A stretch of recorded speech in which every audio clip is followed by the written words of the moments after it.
السلام عليكم ورحمة الله وبركاته. الحمد لله نحمده ونستعينه ونستغفره ونؤمن به ونتوكل عليه ونعوذ بالله من شرور أنفسنا ومن سيئات أعمالنا. من يهده الله فلا مضل له ومن يضلل فلا هادي له. ونشهد أن لا إله إلا الله وحده لا شريك له. ونشهد أن سيدنا ومولانا محمدا عبده ورسوله صلى الله عليه وعلى آله وأصحابه وبارك وسلم. أما بعد فأعوذ بالله من الشيطان الرجيم.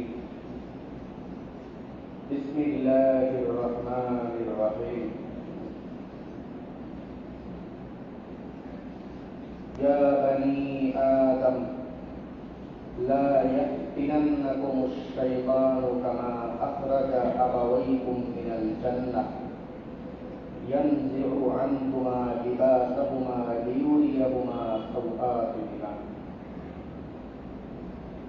وقال الله سبحانه وتعالى فدلاهما بغرور فلما ذاقا الشجرة بدت لهما سوآتهما وطفقا يخصفان عليهما من ورق الجنة. وعن بعض أصحاب النبي صلى الله عليه وسلم أن رسول الله صلى الله عليه وسلم نهى عن تخثم الذهب والفضة والمياسر. اللهم صل على محمد وعلى آل محمد كما صليت على إبراهيم وعلى آل إبراهيم إنك حميد مجيد. اللهم بارك على محمد وعلى آل محمد كما باركت على إبراهيم وعلى آل إبراهيم إنك حميد مجيد. سبحانك لا علم لنا إلا ما علمتنا إنك أنت العليم الحكيم. মহান আল্লাহ পাক রব্বুল আলামিনের দরবারে অসংখ্য শুকরিয়া জ্ঞাপন করছি, যিনি আমাদেরকে অন্যান্য জুমার ন্যায় আজকেও জুমার নামাজ আদায়ের জন্য পবিত্র ঘর মসজিদে আসার তৌফিক দান করেছেন। আলহামদুলিল্লাহ। মুহতারাম নাযিরিন,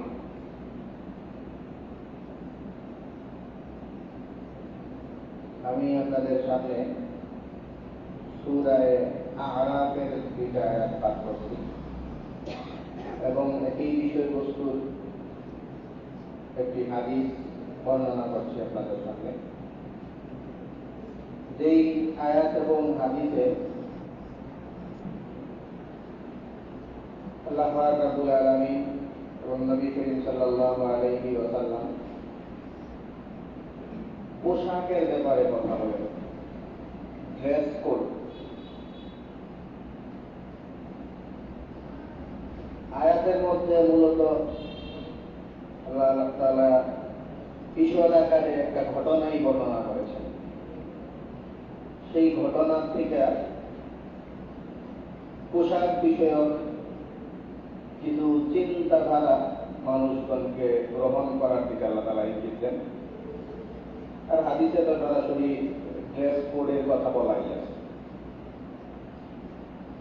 সেই ঘটনা এবং এই ঘটনার মধ্যে পোশাক বিষয়ক কথা, এই কথাগুলি বলার আগে আরেকটা ঘটনা শুনে, যেই ঘটনার কারণে এখন পোশাক বিষয়ে কথা বলা লাগে। বেশ কিছুদিন আগের কথা, আমাদের কাছেই নরসিংদী রেলওয়ে স্টেশন, ওখানে একটি মেয়ে খুব অশালীন পোশাক পরছে। সেই অশালীন পোশাক যে পরছিল, এইরকম পোশাক কেন পরছো তুমি, এই কথা বলে আরেক নারী আপত্তি করছিল।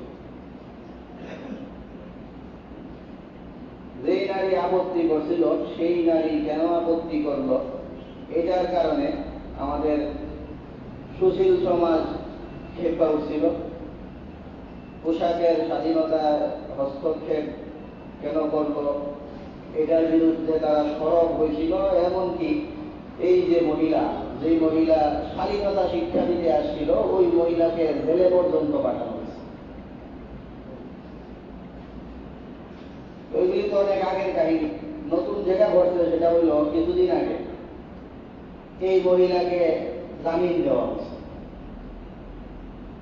ওই যে মহিলা সবক দিছিল, স্বাধীনতা শিক্ষা দিচ্ছিল, সেই মহিলাকে ছেড়ে দেওয়া হয়েছে, জামিন দেওয়া হয়েছে।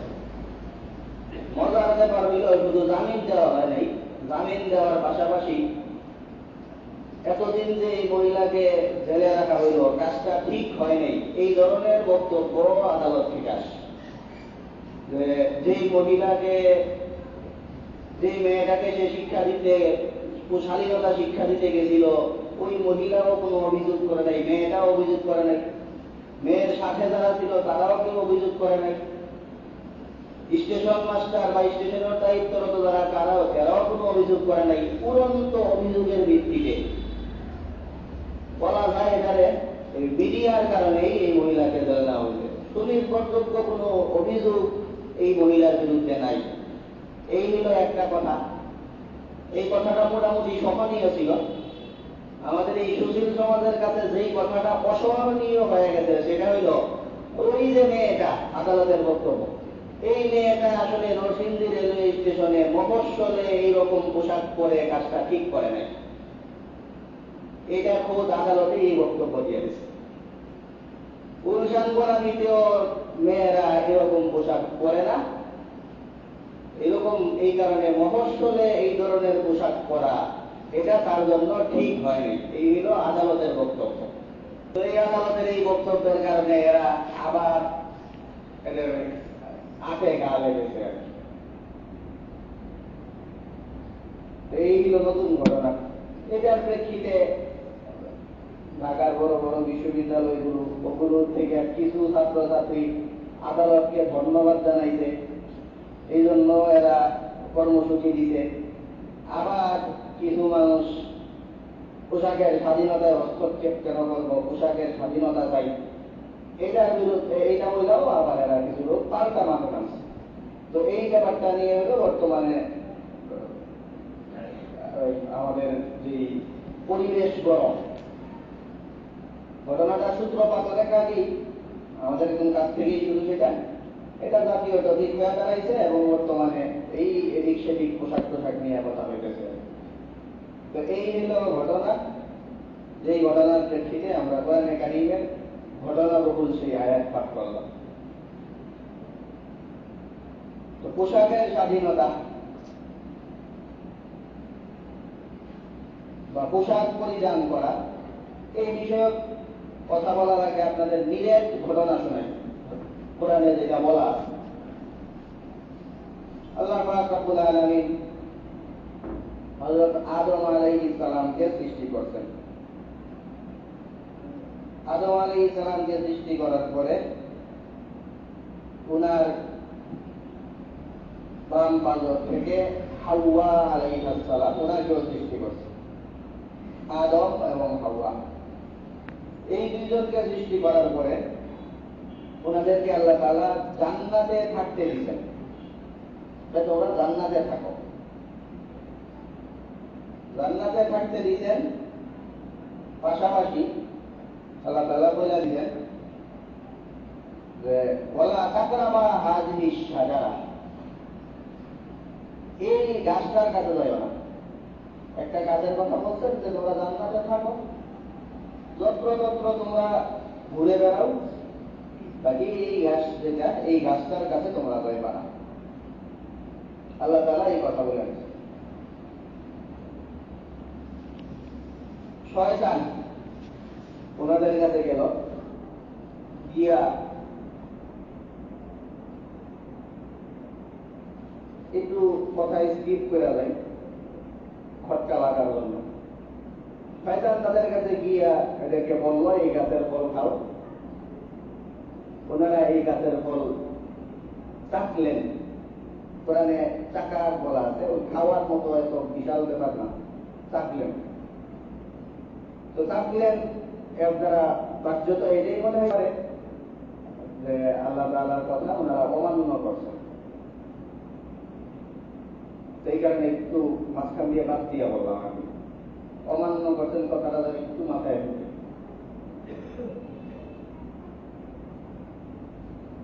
পোশাক কেন্দ্রিক এই ঘটনা আল্লাহ তাআলা নিজেই পোশাকের আলোচনায় এই ঘটনা আনছেন, এই কারণে আমরা বলতে পারছি। কিন্তু এই ঘটনার দিক দিয়ে আবার অন্য কিছু ঠিকা দিতেছে। আল্লাহ আলাইহিস সালাম আল্লাহর কথা অমান্য করতেন। এটা শয়তান যে কথাটা বলছে সেটা হলো শয়তান শুরুতে আল্লাহর নামে শপথ করছে। আল্লাহ শপথ করে বলছে তাদের কাছে যে আল্লাহ শপথ করে বলছে যে এইটা খাইলে তোমাদের জন্য ভালো হইব। আদম আলাইহিস সালাম আল্লাহর প্রতি অনুরাগী। আল্লাহ তাআলা শপথ করে কোন মানুষ বা কোন মিথ্যা বলতে পারে, এটা কল্পনাতীত ছিল। এই কারণে আদম আলাইহিস সালাম ভাবছেন যে আল্লাহ তাআলা আমাদেরকে যখন পাঠাইছিলেন তখন সেই প্রমাণ ছিল। এখন যেহেতু আল্লাহর নামেই যে শপথ করে আসছে, এখন হয়তো এই গাছ খাওয়ার ফল, এই ফল খাওয়া নিষিদ্ধ না। তো এই হলো একটা ব্যাখ্যা। এই ব্যাখ্যাগুলো যে কম বা সেখানে আমাদের আসলে আজকে যাওয়া, ওই সেই ব্যাখ্যা আজকে আমাদের আলোচ্য টপিক না। আমরা একটা কথা শুধু আপনাদের বললাম যে এইখানে আদম আলাইহিস সালাম কিভাবে খাইতে পারলেন এই গাছের ফলটা। আল্লাহর নামে সে শপথ করছে, আল্লাহ তার তরফ থেকে সে আসছে, আল্লাহর নামে শপথ করে বলতেছে এবং আল্লাহ দুহাই দিতেছে, আল্লাহর বরাত দিতেছে, এবং এই সব কারণে আদম আলাইহিস সালাম এটা চাচ্ছেন। তো সেটা ভিন্ন প্রসঙ্গ। আমরা যে কথাটা বলতেছি সেটা হলো কোরআনে কারিমে আছে ফালাম্মা যাকা শাজারাতা, যখন ওনারা দুইজন এই ফলটা চাকলেন মাত্র, বাদাত লাহুমা সাওয়াতুহুমা, এদের পোশাক খসে পড়ল। ওনাদের দুইজনের গায়ে যে পোশাক ছিল সেই পোশাক এটা উন্মুক্ত হয়ে গেছে, খসে পড়ছে, পোশাক খুলে গেছে।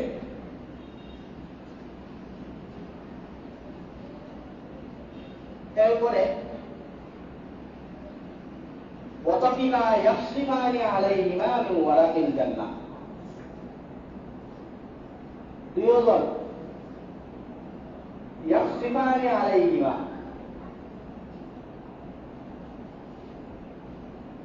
তরি করে শুরু করলেন মিন ওয়ারাকিল জান্নাহ, জান্নাতের পাতা দিয়ে শরীর ঢাকতে তরি করে শুরু করলেন।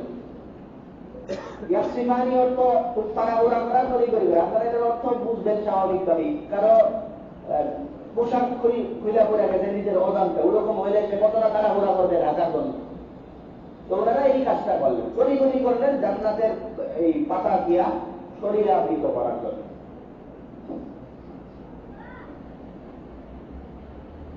আমাদের আলোচ্য বিষয়ের জন্য ঘটনা এই পর্যন্ত বললেই চলতেছে। এই পর্যন্ত আমরা ঘটনার যা বললাম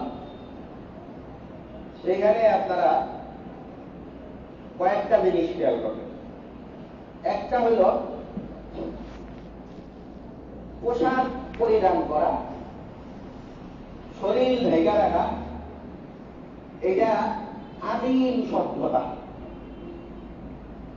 আল্লাহ তাআলা এটা এই ফিতরত দিয়া, এই মানসিকতা দিয়া মানুষকে সৃষ্টি করছে, জান্নাতে পাঠাইছেন, সেখানেও ওনাদেরকে আল্লাহ তাআলা সেই পোশাক আবৃত অবস্থায় পাঠাইছেন। এটা তো ছিল স্বাভাবিক অবস্থা। শুধু স্বাভাবিক অবস্থা এটাই না যে পোশাক পরিরা ওনাদেরকে পরায় আল্লাহ তাআলা পাঠাইছেন, শুধু পোশাক পরাইয়া পাঠাইছেন এরকম না। আদম হাওয়াকে আল্লাহ তাআলা তখন পর্যন্ত জান্নাতে পাঠাইছেন, কোন শিক্ষা দীক্ষা ওনাদেরকে এই পর্যন্ত দেওয়া হয়নি, শুধু সৃষ্টিটাই করছে।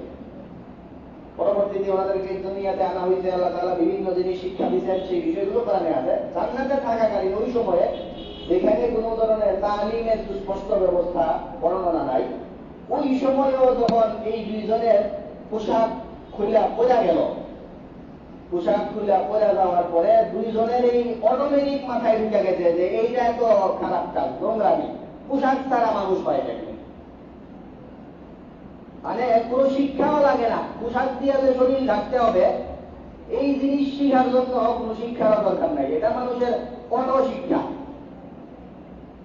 সৃষ্টিগত মানুষের এই তবিয়ত, সৃষ্টিগত ভাবেই মানুষের এই ব্যাপারটা আল্লাহ তাআলা এই বুঝটা দিয়েই পাঠাইছেন যে শরীর যেটা সেটা খুলে রাখার জিনিস না, ঢেকে রাখার জিনিস। যদি অ্যাক্সিডেন্টলি যদি খুলেও যায় তাহলে তাড়াতাড়ি এটা ঢাকার ব্যবস্থা করতে হবে।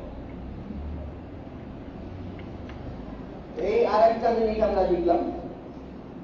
আর আরেকটা গুরুত্বপূর্ণ জিনিস শিখলাম, যে জিনিসটা দেখলে আপনাদের পোশাকের টপিকটা কতটা গুরুত্বপূর্ণ সেটা বুঝে আসে। সেটা হলো যে আপনারা বুঝছেন, এই শুনছেন ঘটনা যে মানুষকে শয়তান তো আল্লাহ তাআলাকে বুঝাই দিতে যে আমি মানুষকে কুমন্ত্রণা দিব, মানুষকে বিপদগামী করার চেষ্টা করব, মানুষজনকে পথভ্রষ্ট করা, মানুষ যেন সঠিক পথে না থাকতে পারে সেই জন্য আমি চেষ্টা চালাই যাব। আর এই ঘটনা থেকে আমরা যে জিনিসটা প্রত্যক্ষ করলাম সেটা হলো মানুষকে কুমন্ত্রণা দেওয়া, মানুষকে বিপদগামী করার শয়তানের প্রথম পদক্ষেপই হল পোশাক কেন্দ্রিক। মানুষজনকে লাইনচ্যুত করার জন্য শয়তান যেই চেষ্টা করে, যত ধরনের কুমন্ত্রণা দেয়, এর মধ্যে শয়তানের কুমন্ত্রণা শুরুটাই হইতে পোশাককে কেন্দ্র করে। আল্লাহ তাআলা এই কথাটাই কোরআনে কারিমে বলছেন, ইয়া বানি আদম, হে আদম সন্তানেরা, লা ইয়াফতিনান্নাকুমুশ শায়তান, শয়তান যেন তোমাদেরকে ফিতনায় ফেলতে না পারে, শয়তান যেন তোমাদের ধোঁকায় ফেলতে না পারে। কামা আখরাজা আবাওয়াইকুম মিনাল জান্নাতি ইয়ানজিউ আনহুমা লিবাসাহুমা লিয়ুরিয়াহুমা সাওআতিহিমা, সে কিন্তু তোমরা অসচেতন থাকবা, সচেতনতা অবলম্বন করবা না, আর বাচ্চা যাইবা ওইরকম ভাববা না। আমরা কাউকে ছোট করে দেখার জন্য অথবা কাউকে অবমূল্যায়ন করার জন্য আমরা এরকম বোঝা থাকি যে তুই আর আমার সাথে কি করবি, তোর বাপরেই তো দীক্ষা থাকবে। আল্লাহ তাআলা যা বলছেন, তোমরা এরকম অবজ্ঞা করো না, ব্যাপারটাকে ছোট মনে করবা না। সে কিন্তু পোশাক ইস্যুতে তোমাদের বাপকে দীক্ষা থাকবে। শয়তান পোশাকের যে ইস্যু, এই ইস্যুতে কিন্তু তোমাদের বাপকেও সে দীক্ষা থাকবে।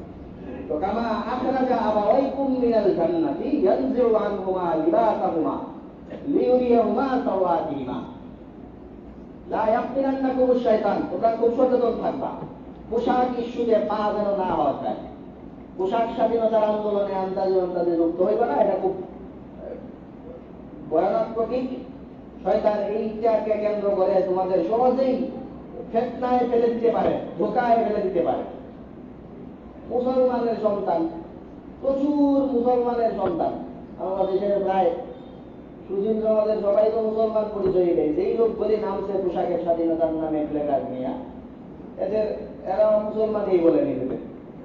কিন্তু এই পোশাক ইস্যুটা এত ভয়ানক ইস্যু যে এটা কোনো মাথায় ঢুকেই না। এরা মনে করে যে পোশাক যার যেমন ইচ্ছা করবে, পোশাকের স্বাধীনতা, ওখানে আবার হস্তক্ষেপের কি আছে, যার যেটা ভালো লাগে পোশাক সে পড়তেই থাকবে। তো মুসলমানের ঘরে হয়ে ওরকম ভয়ানক কথা বোঝা ফেলতে মাথায় বাড়িও খাবে না যে কি বলতেছে। এটাই বলতেন আল্লাহ তাআলা যে পোশাক ইস্যুতে কিন্তু তোমাদেরকে শয়তান পা ভরকে দিতে পারে, সাবধান থাকবা, মাথায় ঢুকবেও না। তুমি নিজেই নেমে যাইবা, তুমি নিজেও বলবা যে পোশাক নিয়ে এত কথা বলার কি আছে, পোশাক যার যেটা ভালো লাগে করবে। তোমার এত সব ইস্যু ঠিক আছে, ভালো, তুমি ভালো মুসলমান, এরপরে পোশাক বিষয়ে তোমার মুখ দিয়ে এটা শয়তান বের করে হইতে পারে। কারণ পোশাক ইস্যুটা এরকম যে তোমাদের বাপরেও সেই দিকে আছে। লা ইয়াফতিনান্নাকুমুশ শায়তান, শয়তান যেন তোমাদের ধোঁকায় ফেলে না দেয়। কামা আখরাজা আবাওয়াইকুম, মিনাল জান্নাতি, এই ইস্যুতে শয়তান দেখা নিয়ে জান্নাত থেকে বের করতে তোমাদের মা বাবারে। ইয়ানজিউ আনহুমা লিবাসাহুমা, তাদের লেবাস বিষয়ে তাদের লেবাস খুলে ফেলাইছিল পর্যন্ত সে। তো ইয়ানজিউ আনহুমা লিবাসাহুমা লিউরিয়াহুমা সাওয়াতিহুমা। তো এই হলো পরের আরেকটা ব্যাপার যেটা আমরা আপনাদের বুঝাতে গেলাম, যে পোশাকের ইস্যুটা কতটা ভয়ানক এবং কতটা গুরুত্বপূর্ণ। যে শয়তানের কুমন্ত্রণা শুরুটাই হয়েছে পোশাক ইস্যু থেকে নিয়ে। জান্নাতেই সে এটা শুরু করছে, এরপরে দুনিয়ায় আসার পরে তো তার কুমন্ত্রণা শেষই নেই। সেই কুমন্ত্রণারই অংশ হিসাবে আপনারা এখন এই পোশাক স্বাধীনতার আন্দোলন দেখতে পাচ্ছেন। তো এই পোশাকের ইস্যু যেটা, এখানে আল্লাহ পাক রব্বুল আলামিন এই ঘটনা বর্ণনা করেন। এই ঘটনার মধ্যে এই কয়েকটা শিক্ষার বিষয় আল্লাহ তাআলা তুলে ধরেন। যে একটা হলো পোশাক দিয়ে শরীর শালীনভাবে ঢাকা রাখা, এটা আদিম সভ্যতা। আদম আলাইহিস সালামকে তৈরি করার পরেই আল্লাহ তাআলা এই শিক্ষাটা, এই কাজটা করতেন, ওনাদেরকে পোশাক দিয়ে আবৃত করে দিতেন। তার মানে আদম সন্তান যারা, এদের কত শিক্ষা হবে শরীর ঢাকা রাখা, শালীন পোশাক পরা। অবশ্য কেউ যদি দাবি করে, ওরা তো পরের কথা, দাবি করে বানরের সন্তান, তাইলে তো পরের কথা। আদম সন্তান যদি হয় আর কি, কেউ আদম সন্তান হইলে তারা পোশাক দিয়ে শালীন পোশাক পরবে, শরীর ঢেকে রাখবে, এটাই স্বাভাবিক। এরপরে পোশাক যদি অশালীন পোশাক সহ্য হবে না, পোশাক যদি অকারণীয় নিজের পোশাক খুলে পড়ে যায়, তার মাথা গরম হয়ে যাবে। আদম আলাইহিস সালামের পোশাক খুলে যাওয়ার পরে ওনারা আদম এবং হাওয়া দুজন তাড়াতাড়ি করে পাতা দিয়া শরীর রাখবেন। নবী করিম সাল্লাল্লাহু আলাইহি ওয়াসাল্লাম থেকে ওরকম একটা ঘটনা বর্ণনা করা আছে, কিছু কিছু রাওয়ায়াতে ওরকম পাওয়া যায় ইতিহাসের কিতাবে। নবী সাল্লাল্লাহু আলাইহি ওয়াসাল্লামকে ওনার চাচা বলছিলেন একদম বাচ্চাকালে পোশাক খুলতে। পোশাক খুলতে মানে তখন বাচ্চারা এই নিজের কাপড় গুলা, তারপরে ওই শ্রমিক সাপ ছিল, শ্রমিক সাপ ছিল মানে হইল ইট ইত্যাদি নিয়ে দিয়া বিভিন্ন জিনিস কাবা ঘরের মেরামতের সাহায্যে ওগুলি মাথায় করে নিয়ে দিয়েছিল। ওই মাথায় কিছু নিয়ে গেলে মাথায় কিছু বাঁধে একটু বড় করার জন্য। বাচ্চারা কি বাঁধবো, এদের লুঙ্গি খুললেই বাঁধবো, এদের তো সমস্যা নেই। নবী সাল্লাল্লাহু আলাইহি ওয়াসাল্লামের ব্যাপারে যখন এটা করছিলেন তখন অজ্ঞান হয়ে গেছিলেন। তো এটা নবীদেরকে আল্লাহ তাআলা এই শিক্ষাও দিয়েছেন। তো এই কারণে পোশাক যদি না থাকে তখন মাথা গরম হয়ে যায়। এটা হলো আদম সন্তানের স্বাভাবিক ফিতরাত অভ্যাস। এরপরে পোশাক ইস্যুতে শয়তান থেকে বিশেষভাবে দূরে থাকা, এই শিক্ষাটাও কোরআনে কারীমের এখান থেকে আমরা পাই। নবী করিম সাল্লাল্লাহু আলাইহি ওয়াসাল্লাম হাদিসের মধ্যে বিশাল আকারে ড্রেস কোডের কথা বলতেন। কিছু কিছু ড্রেস আছে এই ড্রেসগুলো নিষিদ্ধ, সেগুলি বেশ সময় সাপেক্ষ, আমরা পরবর্তীতে এগুলি বলার চেষ্টা করবো। তো এই পোশাক বিষয়ে এক কথা, পোশাক বিষয়ে ছোটখাটো কথা আমরা কিছুদিন আগেও বলছি। ওই মুস্কান ইস্যুতে একটা চমৎকার ঘটনা, আমাদের দারুল উলুম দেওবন্দের শিক্ষক এবং ভারতের প্রবীণ রাজনীতিবিদ, ওনাকে জিজ্ঞেস করা হয়েছে, মাওলানা আরশাদ মাদানী, ওনাকে জিজ্ঞেস করা হয়েছিল যে মুস্কান ইস্যুতে ভারত তখন খুব গরম, যে পোশাক কতটুকু পরবে নারীরা, আপনি কি মনে করেন? ওনাকে সাংবাদিকরা জিজ্ঞেস করছে এবং চমৎকার উত্তর দিলেন যে পোশাক কতটুকু পরবে নারীরা, ওটা তো আসলে এমনি বলার কিছু না, যার লজ্জা যতটুকু সে ততটুকু পরবে, যার যতটুকু লজ্জা সে ততটুকু পোশাক পরবে। তো এই হইল পোশাকের ব্যাপার। তো পোশাকের ব্যাপারে, ড্রেস কোডের ব্যাপারে আমরা হাদিস পাঠ করছি, সেই পর্যন্ত যাওয়া সম্ভব হচ্ছে না। তো নারী পুরুষ সবার জন্য আলাদা নিয়ম নীতিও আছে, সেই বিষয়ে কথা আমরা পরবর্তীতে বলার চেষ্টা করবো। আল্লাহ পাক রব্বুল আলামিন আমাদেরকে স্বাধীনতা বোঝার এবং পোশাক কেন্দ্রিক শয়তানের যে চক্রান্ত, এগুলো থেকে আমাদের সবাইকে হেফাজত রাখুন। সামনের জায়গা আমরা পূরণ করি, আর যাদের সুন্নত করা হয়নি তারা সামনের জায়গা পূরণ করে তারপরে সুন্নতটা দেয়।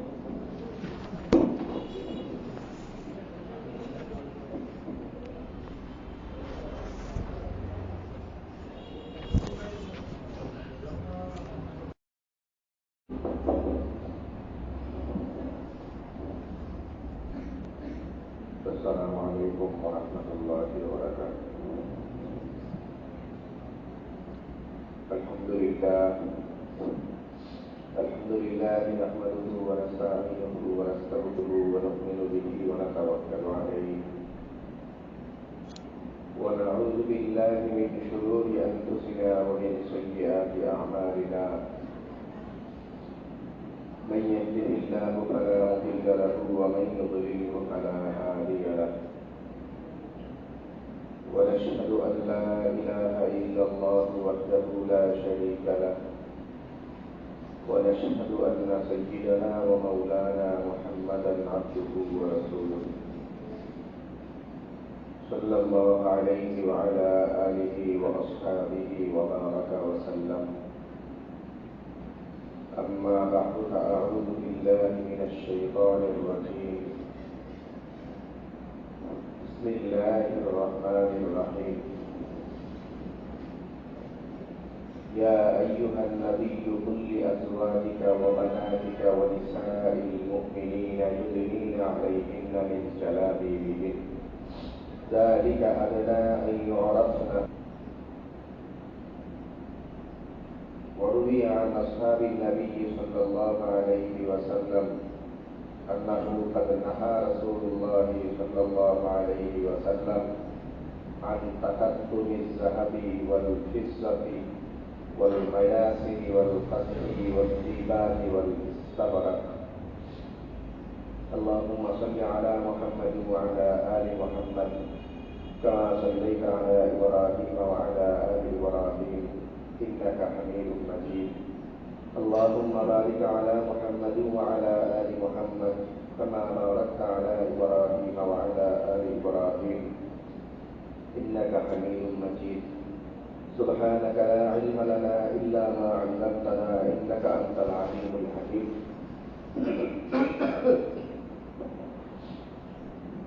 মহান আল্লাহ রাব্বুল আলামিনের দরবারে অসংখ্য শুকরিয়া জ্ঞাপন করছি, যিনি আমাদেরকে অন্যান্য জুমার ন্যায় আজকেও জুমার নামাজ আদায়ের জন্য পবিত্র ঘর মসজিদে আসার তৌফিক দান করেছেন। আলহামদুলিল্লাহ।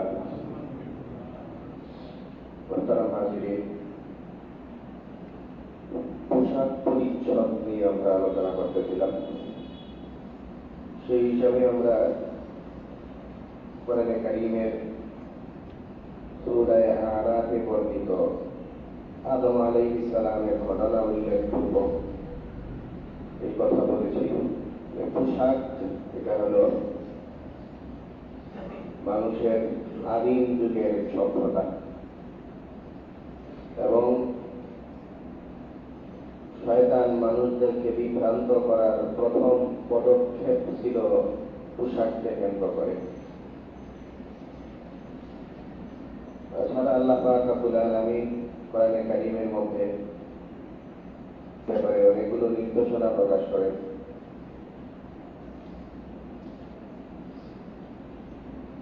ইয়া বানি আদম লা ইয়াফতিনান্নাকুমুশ শাইতান, একদম শুরুতেই সতর্কতা স্বরূপ এই কথা উল্লেখ করে নিয়েছেন যে পোশাক বিষয়ক তোমাদেরকে যেন শয়তান তোমাদের নাড়িয়ে দিতে না পারে, শয়তান তোমাদের ঠকায় ফেলতে না পারে।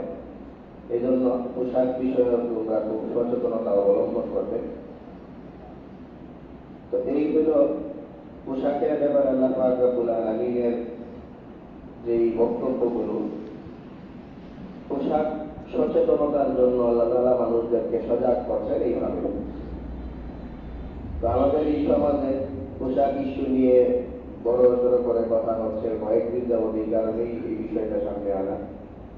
পোশাক পরা, কোন ধরনের পোশাক পরবে, পোশাক পরতে গেলে পোশাকের স্বাধীনতা নামে সেটা পরতে পারবে কিনা, নাকি নির্দিষ্ট নির্ধারিত কোনো পোশাক ওরকম পরতে হবে।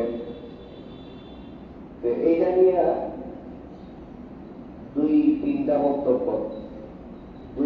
বক্তব্যের মধ্যে শুরুতেই আমরা বলে নিছি যে পোশাক পরিচ্ছদের ব্যাপারটা ওরকম যে এটা নিয়ে শয়তান মানুষদেরকে সহজেই ঢোকায় ফেলতে পারে, এর একটা নজির আপনাদের সামনে এখন যদি বলি তাহলে আপনারা ব্যাপারটা সহজে বুঝবেন। পোশাক নিয়ে একটা কথা আছে, সেটা হল পোশাকের স্বাধীনতা। পোশাকের স্বাধীনতার নামে জানেন আপনারা অনেকে মাঠে নামছে। পোশাক স্বাধীনতা, এই ধরনের ইচ্ছা পোশাক পরবে, অন্য কারো এখানে নাক না গলানো, এটা একটা দল। এই দলের সংখ্যা বেশি না, আশা করি ভালো মানুষের কেউ এই দলে নাই। সচেতন মুসলমানদের কেউ এই ধরনের কথা বলতে না, এটা আমাদের বিশ্বাস। এটা তো একটা সহজ কথা, কিন্তু জটিল কথা যেটা সেটা হলো যে আরো যে দুইটা ধাপ আছে, 3 ধাপের মধ্যে কোন ধাপে আপনি করবেন, এইটা নির্বাচন করতে বললেই দেখবেন যে ওই আল্লাহ তাআলা যে বলছিলেন শয়তান তোমাদের পোশাক ইস্যুতে তোমাদের দেখে নিবে, তা তোমাদের শয়তান তোমাদের ফিতনায় ফেলে দিবে, ধোকায় তখন বোঝা যাবে। আরো 2টা বক্তব্য বলি, এটা তো খুবই একটা বক্তব্য বললাম, জঘন্য বক্তব্য। আর একটা বক্তব্য আছে, সেটা হলো নারীরা পোশাক করবে একদম পুরা শরীর থেকে, হিজাব পরিধান করে, বোরকা পরে, এই আরেকটা বক্তব্য। মাঝখানের আরেকটা বক্তব্য আছে, সেটা হলো না, বোরকা পড়তে হবে, এত কঠোরতা আর কেন,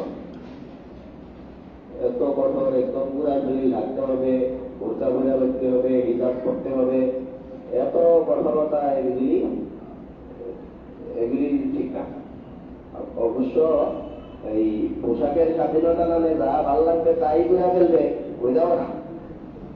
পোশাক স্বাধীনতা বলতে যেটা মনে চায় সেটাই ঘুরে ফেলবে, এটাও ঠিক না। আর ওরকম হিজাব করে বোরকা করে ফেলতে হইব, এটাও ঠিক না। ভালো লাগে শালীনতার মধ্য দিয়া, শালীন পোশাক, এর মধ্য দিয়ে যেই ধরনের পোশাক ভালো লাগে, যেটা অশ্লীল না, একদম হিজাব করতে ওরকম না, এইরকম পোশাক নারীরা করবে, মাঝামাঝি কোয়ালিটির বক্তব্য। শয়তান ঢোকায় ফেলে এটার মধ্যে বলছিলাম, আপনারা মুসলমানদের ধীরে ধীরে যদি জিজ্ঞেস করেন যে আপনি কোন দলে, তাইলেই দেখবেন শয়তান কেন ঢোকায় ফেলে। মানুষজন, আমাদের সমাজের মুসলমানদের অবস্থা, এরা খুব চমৎকার ভাবে দ্বিতীয় মাঝখানের দল পাইতে দিতে হয়, এই ঠিক অত কঠোরতার দরকার নাই, একদম শহর থেকে আনতে হবে। আবার লাইফ যেটা বোঝা ফেলবে এটাও দরকার নেই, দুইটার একটা অধিক না। যারা একদম হিজাব পয়রা, বোরকা পয়রা, সব পুরা শরীর ঢেকা রাস্তা এই ধরে বলতে, এদের তো আমরা সমর্থন করি না।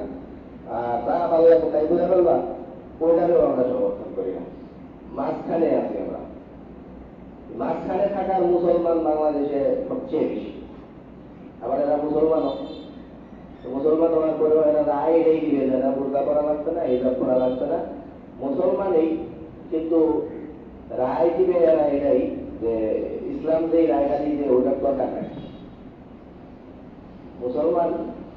মুসলমানরাই তারা মত দিবে সেই মতেই, যেই মত মুসলমানের ধর্ম যে ইসলাম, সেই ইসলাম যেই মত দেয় না ওটাই দিবে এরা। তো এই হলো পোশাক নিয়ে শয়তান যে সহজেই ঢোকায় ফেলে দেয়, এরা খুব সহজ ইস্যু, এটা নিয়ে শয়তানের খুব পেতে হয় না। শয়তান এই ইস্যু দেখেই তুলতে হলে দেখবে যে শয়তানের আর কোনো কাজ নাই, ইস্যু তুললেই ধর্ম বিরুদ্ধে কথা বলতেছে। ধর্মীয় যে পোশাকের রীতিনীতি আছে ওগুলো মানার দরকার নাই। অশ্লীলতা যেটারে বলে একদম ছোট পোশাক, সেটার দরকার নাই। আবার ধর্মীয় পোশাক যেটা ওইটারও দরকার নেই। ধর্মীয় পোশাকের দরকার নাই, এই কথাটা মুখ দিয়ে খুব সহজে মানুষ উচ্চারণ করে ফেলবে, পোশাক ইস্যু আছে, অথচ এরা মুসলমান। তো এই হইল শয়তান, যে আল্লাহ তাআলা বোঝাই দিয়েছেন, শয়তান খুব সহজে এই ইস্যুতে মানুষদেরকে ঢোকায় দেবে। অথচ এরা এই টাইপের মুসলমান, তুমি তোমার বাড়ি ঘরের মানুষকে ধর্মীয় পোশাক পরাইতে পারো না, রাস্তায় বাহিরে বের হলে এরা ধর্মীয় পোশাক, ধর্মীয় যে ড্রেস কোড আছে সেগুলো মেনটেন করতে পারে না, সেটা ভিন্ন কথা।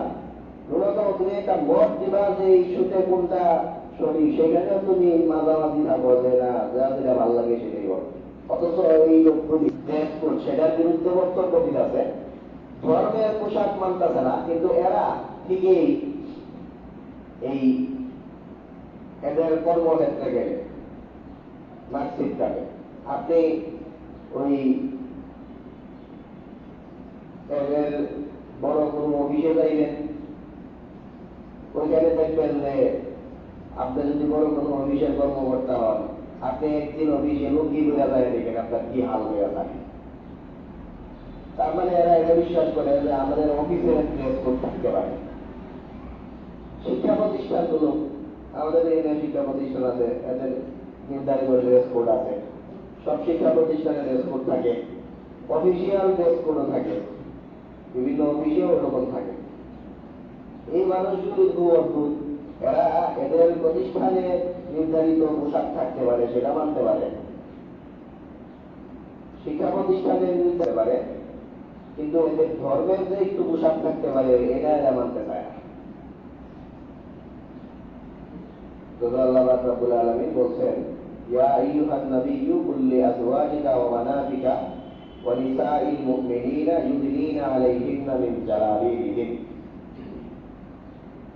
হে নবী, আপনি আপনার আজওয়াজদেরকে, স্ত্রীদেরকে, ওয়া বানাতিকা আপনার মেয়েদেরকে, ওয়া নিসাইল মুমিনিনা এবং মুমিন নারী যারা তাদেরকে আপনি বললেন ইউদনিনা আলাইহিন্না মিন জালাবিবিহিন, এরা চাদর দিয়া এদের শরীর যেন ঢেকে রাখে। শরীর ঢেকে রেখে এটাই তো কথা। সাহাবায়ে কেরাম বিভিন্ন তাফসীরে এই আয়াতের ব্যাখ্যা দিয়েছেন। এই ব্যাখ্যাগুলোতে আছে যে শরীর ঢেকে রাখবে এর মানে হলো পথ চলার জন্য চোখ দুইটা খোলা রাখতে পারবে, ওটারই আনুষ্ঠানিক কাপড় হয়ে গেছে। যত সময় যায় মানুষজন একটু আপডেট হয়, ওখানে কেমনে ওই চাদর দিয়া পুরা শরীর ঢাইকা বানানো, এটা একটা শিল্প ছিল। সেই শিল্পটা আগের মানুষ সেটা বুঝতো, চাদর দিয়ে পুরা শরীর ঢেকা ফেলতে পারতো। এখন সহজ করার জন্য আর এত কষ্ট করে না, এখন ড্রেস বাইরে হয়ে গেছে, বোরকা বাইরেছে, হিজাব বাইরেছে, ওগুলো অটো ড্রেস বাইরেছে। কিন্তু কোরআনে যেটা আছে সেটা হলো অটো না, এটা হলো যে চাদর দিয়া তুমি নিজে চেষ্টা করে পুরা শরীর কাটায় ফেলো। পুরা শরীর কাছে আগে তো এত সিস্টেম করে কাপড় বানানো ছিল না, এই কারণে কোরআনে বর্ণনাটা এভাবেই আসছে। তো ওইখানে আবার আমাদেরকে একটু ভিন্ন খাতে ঘুরায় যে কোরআনে তো ওই বোরকা পরার কথা, কিছু কথা, চাদরের কথা। চাদরের শীতের সময় চাদর গায়ে দিই তো আমরা, দিলে কতটুকু আর থাকে, একটুকু ঢাকবো, চেহারা ফুল সব এগুলো থাকে। চাদরের কথা যেহেতু বলা আছে, চাদর দিলে গাকে একটুকু ঢাকলেই মনে হয় চলবো, এই কারণে এই ব্যাপারটা আমরা বললাম না। চাদরের কথা বলার অর্থ হলো ওই সময় ওই বোরকা এগুলা ওরকম আনুষ্ঠানিক ড্রেস ছিল না। যদি নিই না আলাইহিন না, এদের উপরে এরা পুরা পেঁচায় নিবে, এই কথা তো বলা আছে। একটা ব্যাপারে আমরা এই ইস্যু নিয়ে কথা শুরু করছি, এখন আবার আমাদের খুবই পরিচিত জন মানে হলো আমাদের এলাকার, আমাদের তো বাড়িও ব্রাহ্মণবাড়িয়ার এমপি, আপনারা জানছেন এই বাড়িতে ওবায়দুল মুক্তাদির চৌধুরী। এই লোক বিভিন্ন ইস্যুতে এই দেশের শিরোনাম হয়েছে বহুবার। আমাদের এই দেশে ধর্মীয় কিছু মানুষজন আন্দোলন করে, তখন এটার একটা প্রধান নেতৃত্ব ব্রাহ্মণবাড়িয়া থেকে হয়ে ওঠে। তো এই কারণে ওটা এদের বিরুদ্ধে ব্রাহ্মণবাড়িয়া এই ছাড়া বিভিন্ন সময় বিভিন্ন বেফাস কথা বললে, ইদানিং যেই কথা বলছে সেটা হলো নবীনগরে কোনো এক জনসভায় বা কোনো এক রাজনৈতিক প্রোগ্রামে এই লোক চ্যালেঞ্জ দিতে চ্যালেঞ্জ দিতে সেটা যে কোরআন হাদিসের কোথাও থেকে কেউ দেখাইতে পারবো না যে কোরআনে বা হাদিসে হিজাব করার কথা আছে। এই লোকে সারা দেশে উলামায়ে কেরামকে ফেলে দিচ্ছে। কোরআন হাদিসের কোথাও কেউ দেখাইতে পারবো না হিজাব করার কথা আছে। এখন হিজাব করার কথা যদি আছে এইভাবে এতটা ভুল না। আমরা যে কথাটা আপনাদের বুঝাইছি যে কোরআনে কারিমে কথাটা এইভাবে আছে যে চাদর দিয়ে পুরাটা তোমরা এইভাবে ব্যবহার। এখন এই বোরকা পরার কথা যদি বলেন কোরআনে নাই, কারণ আগে ওই সময়ে কোরআন নাজিল হয়েছে যেই জমানায়, এই জমানার ট্রেলাররা বোরকা বানাইতো না। কি করবেন সেই সময়ের ট্রেলাররা বোরকা বানাইতো না, এই কারণে বোরকা বানানো। কিন্তু বোরকা বানানো হয়েছে কি কারণে? বোরকা বানানো হয়েছে এই কারণে, হিজাব বানানো হয়েছে এই কারণে কোরআনে এবং হাদিসে নারীদেরকে যেই পরিমাণ শরীর ঢাকতে বলা হয়েছে, কথা কেউ যদি না বলে, কোরআনে হাদিসে নারীদেরকে যেই পরিমাণ শরীর ঢাকতে বলা হয়েছে, এই পরিমাণ শরীর মুসলিম নারীরা নবী সাহাবীদের যুগে চাদর দিয়ে ঢাকতে পারত। এরা এই কাজ চাদর দিয়েই পারত, ঢাকতে বলা হয়েছে। ইবনে আব্বাস রাদিয়াল্লাহু তাআলা নতিকা তো এই লোকে হাদিসে বলে হিজাব পায় না, হিজাবের বাপ আছে। হিজাবের বাপ এই কারণে বলছি যে বোরকা হিজাব এগুলি করলে সাধারণত উলামায়ে কেরামরা দুইটা চোখ খোলার অনুমতি দেন, যে এগুলি দিয়ে রাস্তা দেখতে হয়, চোখ খুলতে পারে। কিন্তু আব্বাস রাদিয়াল্লাহু তাআলা বলেন, তাফসীরে ইবনে কাসিরে আছে সাহাবীর কথা, এগুলো হাদিস পায় না, তো সাহাবীর কথা হাদিসই। ইবনে আব্বাস রাদিয়াল্লাহু তাআলা বলতেছেন যে না, এত উদার হইতে চলবে না, নারীরা চোখ দুইটা খুললা রাস্তা দিয়ে চলবে, এত উদারতা দেখানো যাবে না। এই আয়াতের তাফসীর হইল যে নারীরা রাস্তায় যখন বের হবে তখন খোলা রাখতে পারবে সর্বোচ্চ একটা চোখ, এক চোখ দিয়ে রাস্তা দেখাবে, একটা চোখ খোলা রাখবে, দুইটা খোলা রাখতে পারবে না। উলামায়ে কেরামের বেশিরভাগ বা অন্যান্য সাহাবীদের বক্তব্য ঠিকা ওই একটা খোলা রাখবে, দুইটা রাখতে পারবে না, এই কথা বেশিরভাগ মানুষই বলেন না। সাহাবীদের একজন সাহাবীর কথা আর কি। তো আমরা বুঝতে পান না, সেটা দেখানোর জন্য আরো বেশি কঠোরতা দেখাইলাম। হাদিসে তো এক চোখের কথাই আছে, এগুলো দুই চোখের কথাই বলে পায় না, হিজাবও পায় না, বোরকাও পায়। তাফসীরে ইবনে কাসির এরকম কিতাব, সাধারণ মানুষ এটার নাম শুনে থাকে, এত বেশি প্রসিদ্ধ কিতাবেই আছে। তো এই হলো বাহিরে বের করে নারীরা যে ড্রেস কোড করবে, সেটা যখন বের হবে তখন পুরা শরীর ঢেকে রাখবে। কোরআনের মধ্যে বোরকা পরো, হিজাব পরো এরকম কথা আসলেও নাই। নাই এই কারণে, কারণ তখন ট্রেলাররা ওইটা বানাইতো না। কিন্তু আল্লাহ তাআলা এটাই বলছেন যে তোমরা পুরা শরীর চাদর দিয়ে ঢেকে রাখো, চাদর দিয়ে ঢেকে রাখো পুরা শরীর, এমন ভাবে ঢেকে রাখো যেন চোখ ছাড়া, এক সাহাবী তো বলছেন এক চোখ ছাড়া কিছু দেখা না যায়। ঢেকে রাখার অর্থ এটা, ঢেকে রাখতে গিয়া শব্দ আনছেন জিলবাব, লম্বা চাদর করতে আগে এরা, ওটাকে জিলবাব বলছে। সেটা সেই কারণে ওনারা এখন জিলবাব পাইছে, দেখে যে বাংলা অর্থ লেখা চাদর, এই কারণে ওরা বোরকাও নেই, হিজাবও নেই, খালি চাদরের কথা। তো এই হলো কথা, চাদর দিয়ে আগে যা করতো বোরকা দিয়ে এখন মানুষ তাও করতে পারে না। এই কারণে তখন চাদর বলার অর্থ হইল এটা। চাদরের ব্যাখ্যা তো বলাই আছে হাদিসে, সাহাবীরাই বলে গেছেন, যেই সাহাবীদেরকে নবী সাল্লাল্লাহু আলাইহি ওয়াসাল্লাম হাদিস শুনাইলেন, এই আয়াত শুনাইলেন, ওনারাই তো বলছেন যে এটা দ্বারা এটা উদ্দেশ্য।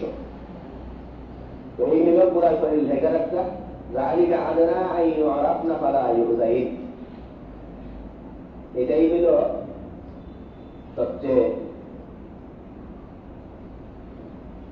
বেশি কার্যকরী, আন ইউরাফনা, যে তোমাদের চিনা ফেলবে মানুষজন। চিনা ফেলবে মানে হইল চিনবে না। কি অদ্ভুত কথা, চিনে ফেলবে এর অর্থ হইল চিনবে না। যালিকা আদনা আন ইউরাফনা ফালা ইউযাইন। তোমরা যদি এইভাবে যারা ঢিকা বিকা বাইর হও, তাহলে তোমাদের মানুষ তো ব্যক্তিগতভাবে চিনবে না, কিন্তু সামাজিক ভাবে তোমাদের চিনবে। যে চিনাটা হইল যে এরা সম্ভ্রান্ত, এরা সম্ভ্রান্ত, এই পরিচয়টা পাবে। তুমি কে সেই পরিচয় পাবে না, কিন্তু তোমরা কারা সেই পরিচয় পাবে। তাহলে তোমাদের আর টিস করা হবে না। আপনি এই নারীদেরকে বলে দেন, মুসলমান নারী, আপনার মেয়ে, আপনার স্ত্রী, তাদের বলে দেন যে এরা যেন এইভাবে বের হয়, তাহলে এরা যে সম্ভ্রান্ত সেটা কিনা যাবে, তাহলে এদেরকে আর টিস করা হবে না। আমরা একদম স্পষ্ট শব্দ করে দেন তাদেরকে, তাহলে আর তাদের পিছু রাখা হবে না। ওদের বাংলায় টিস করা ইংরেজি শব্দ ইউজ করা হয়। এটা এখন আরেক কথা, এইটা বিশ্বাস করতে চায় না মানুষজন। কোরআনের এই আয়াতের স্পষ্ট কথা, এইটাকে কত ভাবে ভুলায় যে বোরকা পড়লে, হিজাব করলে যদি ধর্ষণ বন্ধ হয়ে যেত, তাহলে দুনিয়াতে শিশুরা পর্যন্ত ধর্ষিত হয়, ওটা কেন হয়? বোরকা পরা নারীরা এরা তো ধর্ষিত হয় মাঝে মাঝে, ওটা কেন হয়? বয়োবৃদ্ধা এরা পর্যন্ত ধর্ষিত হয়, ওটা কেন হয়? কত লম্বা চড়া অবস্থা। এখন কি আজীব কথা। এখন আপনারা যারা গাড়ি ঘোড়ায় করেন, গাড়ি চালাইলে কি করে? সিট বেল্ট নিয়ম আছে, সিট বেল্ট লাগাইতে হবে। আপনারা এই যে মফস্বলের জায়গাগুলিতে চালায় যায়, কিন্তু বিভিন্ন জায়গা আছে একদম যে জায়গাগুলিতে চেকিং টেকিং হয় ভালো, ওইসব জায়গায় আপনি ঢুকতে পারবেন না সিট বেল্ট ছাড়া। ঢাকার মধ্যে গেলে আপনারা দেখবেন সিট বেল্ট ইউজ করে, তাইলে সিট বেল্ট ইউজ করে। সিট বেল্ট ইউজ করলে আপনাদের কি মনে হয় ঢাকায় কখনো কোনো অ্যাক্সিডেন্ট হয় না নাকি? হয়, কিন্তু যারা সিট বেল্ট লাগাইছিল এদের কোনো ক্ষয়ক্ষতি হয় না। উত্তরায় কি একটা পড়ছিল মনে আছে কয়েকদিন আগে, বাগানিয়ে পড়ে গেছিল, কি যেন বানাইতেছিল, ফ্লাইওভার ব্রিজ মনে হয়, ওটা ভাঙা পড়া গাড়ি ডুবে পড়ছে, এখানকার 4-5 জন মারা গেছে। আপনাদের কি মনে হয় ওটা পড়লে সিট বেল্ট রাখলে আর মরবো না? হ্যাঁ, আগাটা পড়ছিল কি দেখলেন? নিরাপত্তার জন্য দেওয়া হয়েছে সিট বেল্ট, কিন্তু অ্যাক্সিডেন্ট এমন সময় অনেকভাবে ঘটতে পারে যে অ্যাক্সিডেন্ট ঘটলে নিরাপত্তার জন্য যা দেওয়া হয়েছিল সেটা নিরাপত্তা দিতে পারবে না। এখন আপনারা এক কাজ করেন, সড়ক মিলে রাস্তায় নামবেন যে সিট বেল্ট লাগবো না, এটার বিরুদ্ধে, সিট বেল্টের বিরুদ্ধে আন্দোলন। সিট বেল্ট করার পরেও তো মানুষজন অ্যাক্সিডেন্ট হয়ে মরতেছে, হাসপাতালে যাইতেছে। এই কারণে সিট বেল্ট লাগবে না, ড্রাইভারদের স্বাধীনতা নিয়েছে গাড়ি চালায়, সিট বেল্টের দরকার নাই। কারণ সিট বেল্ট দিলেও তো মানুষজন অ্যাক্সিডেন্টের সম্মুখীন হয়, বোরকা পড়লেও দর্শিত হয়। এই কারণে যদি বলে আমি ইচ্ছে যাবার লাগে করুক, বোরকা পড়লেও তো দর্শিত হয়, তাহলে তো ব্যাপারটা উড়ে জানিল। সিট বেল্ট পড়লেও তো অ্যাক্সিডেন্ট হইতে হয়, এই জন্য সিট বেল্ট লাগবে। একটা অ্যাক্সিডেন্ট ঘটলে ওইটা নিরাপত্তা দিতে পারে না, এই কারণে আপনি নিরাপত্তা বলয়ের বিরুদ্ধে আওয়াজ তুলবেন। এটা খুবই, তাহলে যদি আর কোন ধরনের নিরাপত্তা ব্যবস্থাই আর গ্রহণ করা লাগতো না। কারণ যখন একটু সমস্যাটা একটু প্রকট ভাবে আসে, ঝামেলাটা যখন একটু বড় সড়ো হয়, ওই সময় সাধারণ নিরাপত্তার জন্য যা যা ব্যবস্থা নেওয়া হয় সেই নিরাপত্তা কাজ করে না, ওরকম হতে পারে। এর অর্থ ওই সাধারণ নিরাপত্তা ব্যবস্থা ওটা ফালতু, এটার দরকার নাই, এটার বিরুদ্ধে আপনি যাবেন, এটা কোন সুস্থ মানুষের কাজ দিতে পারে না, এটা কোন যৌক্তিক দাবি দিতে পারে না। এই কারণে এইটা করে ওইটা করে, বোরকা করলো দর্শিত হয়েছে, ওরকম নজির আছে, এগুলো দেখাইয়া আসলে ওই পোশাকের স্বাধীনতার এটা বলা, এটা কোরআনে কারিমের আয়াতের স্পষ্ট বিরোধী। কোরআনে কারিমে আল্লাহ তাআলা এখানে বলছেন যে আপনি এদেরকে শালীনভাবে বের হতে বলবেন, তাহলে যালিকা আদানা আন ইউরাফনা ফালা ইউযাইন, এদেরকে চেনা যাবে যে এরা শালীন মানুষ, এদেরকে টিচ করা হবে না, এদের বিরুদ্ধে মানুষজন লাগবে না। তো এই হইল পোশাকের ব্যাপারে সাধারণ বক্তব্য, যেই বক্তব্যে আল্লাহ তাআলা মুমিন নারীদেরকে প্রধানত একজন মানুষ বললে নিজের থেকেই শুরু করতে হয় কাজ, এটাই ইসলামের নিয়ম। কেউ ভালো কাজ শুরু করলে যে বলবে সেই শুরু করবে। এই জন্য নবী সাল্লাল্লাহু আলাইহি ওয়াসাল্লামকে আল্লাহ তাআলা বলেছেন, আপনি আপনার বউ বাচ্চাদের আগে বলেন, এরপরে মুমিন নারীদেরকেও বলেন। এটা এইভাবেই করছেন, এই যুগে মানুষজন এইভাবে চলত। এরপরেও আল্লাহ পাক রব্বুল আলামিন সবাইকেই বলছেন, এরপরেও তোমরা যথাসম্ভব, সবাই তো বের হবেই ডেকে ঢুকে, তারপরেও তোমরা তোমাদের দৃষ্টির হেফাজত করবে। কুল্লিল মুমিনিনা ইয়াগুদ্দু মিন আবসারিহিম ওয়া ইয়াহফাযু ফুরুজাহুম, মুমিনদেরকে এটাও বুঝা দিন যেন এরা এদের দৃষ্টি অবনত রাখে, লজ্জাস্থানকে হেফাজত করে। বিনোদনের জন্যই কত বক্তব্য দেওয়া আছে, এবং পুরুষের জন্য করণীয় নাই ওরকম না, এমনকি ড্রেস বিষয়ক পুরুষের জন্য করণীয় আছে। পুরুষের জন্য তো, নারীদের জন্য আসলে পোশাকের স্বাধীনতা ইসলাম একটু বেশি দিচ্ছে।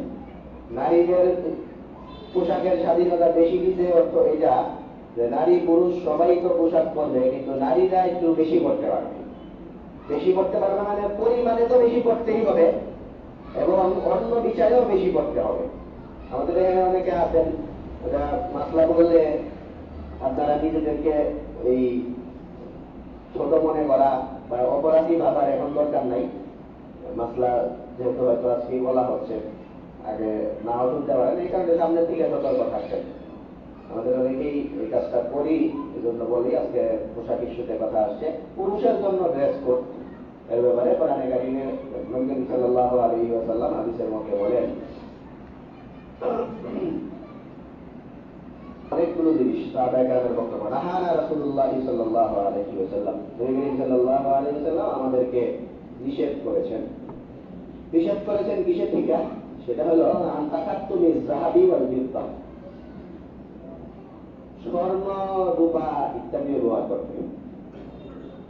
স্বর্ণ রূপা ব্যবহার করা, ওই গলার চেইন ফলায় বানায় ফেলবে, কানের দুল, এইসব, এগুলো তো ওই সময়, যেই সময় এই হাদিসগুলির ব্যাখ্যা মুহাদ্দিসরা করেন ওই সময় ছিল না, কারণে এত ব্যাপক ব্যাখ্যা না করে সোজা ব্যাখ্যা করতেন যে সেটা হলো আন তাকাত্তুমিজ যাহাব ওয়াল ফিদ্দা, স্বর্ণ রূপা দিয়া আংটি বানাইতে নিষেধ করছেন। কারণ এটাই হলো এমন একটা জিনিস যে পুরুষেরা আংটি বানায় ফেলতে পারে। পুরুষরা এখন এই কানে দুল পর্যন্ত বইরা বলায়, এটা কল্পনায় ছিল না তখন। তখন কল্পনায় একটাই ছিল যে পুরুষ যদি স্বর্ণ রূপা ইউজ, একটাই পদ্ধতি আছে, হয়তো আংটি বানায় ফেলবে। এখন যে এরা আরো কত কিছু আবিষ্কার করতেছে, কানে লাগাই দিছে, আরো কত লাগাই লাগাই দেখে জানে, ওগুলোর সিস্টেম ছিল না, এই কারণে এত বিশদ বলা হয়নি। তারপর উবাইদুল মুক্তাদিরের মতো আপনারা এই শব্দ এত গবেষণা করেন না যে আংটি, স্বর্ণের উপর আংটি করতে নিষেধ করছে, পুরুষেরা স্বর্ণের চেইন করে ফেলানোর কথা কোরআন হাদিসের কোথাও নাই। হ্যাঁ, এই তো এই লোকে কোরআনের এই চাদরের ব্যবস্থা, এজন্য বোরকা হিসাব নাই। তো ওই রকম কি কারণে কি বলা আছে এটা একটু খেয়াল করে। চাদরের কথা বলা আছে কারণ আপনাদের বোরকা হিসাবে চাদর দিয়েই চালাইবে, আর এখানে আংটির কথা বলা আছে কারণ মানুষজন আংটি ব্যবহার করবে, এটাই তখন মাথায় ছিল। আরো একটা কিছু করবে ওই মাথায় ছিল না। সোজা কথা, স্বর্ণ রূপা ব্যবহার করা যাবে না, এবং রেশমি কাপড় ব্যবহার করা যাবে না।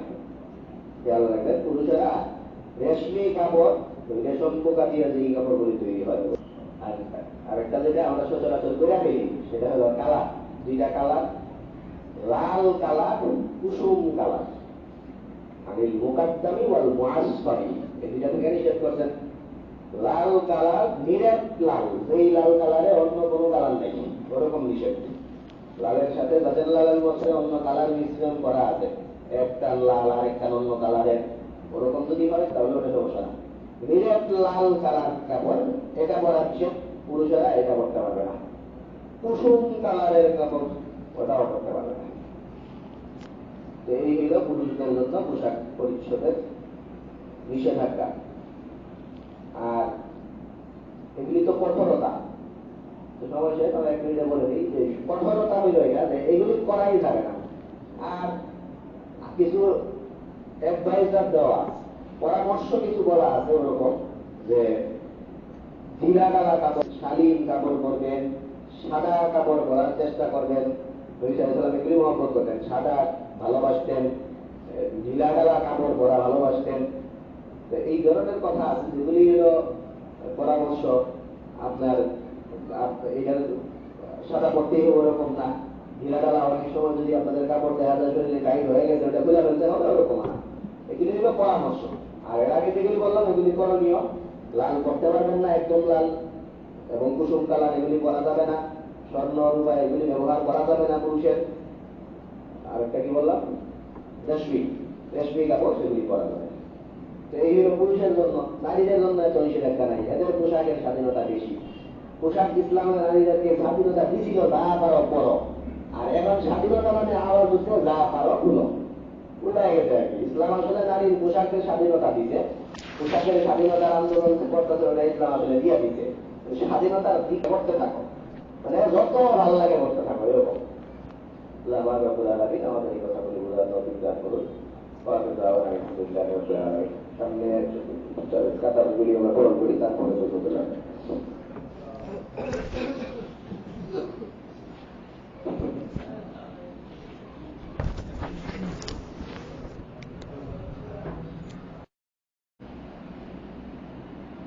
আসসালামু আলাইকুম ওয়া রাহমাতুল্লাহি ওয়া বারাকাতুহু।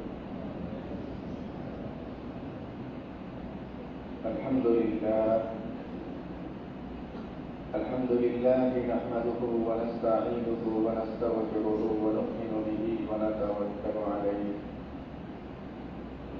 ونعوذ بالله من شرور أنفسنا ومن سيئات أعمالنا. من يهده الله فلا مضل له ومن يضلل فلا هادي له. ونشهد أن لا إله إلا الله وحده لا شريك له. ونشهد أن محمدا عبده ورسوله صلى الله عليه وعلى آله وأصحابه وبارك وسلم. أما بعد فأعوذ بالله من الشيطان الرجيم. بسم الله الرحمن الرحيم.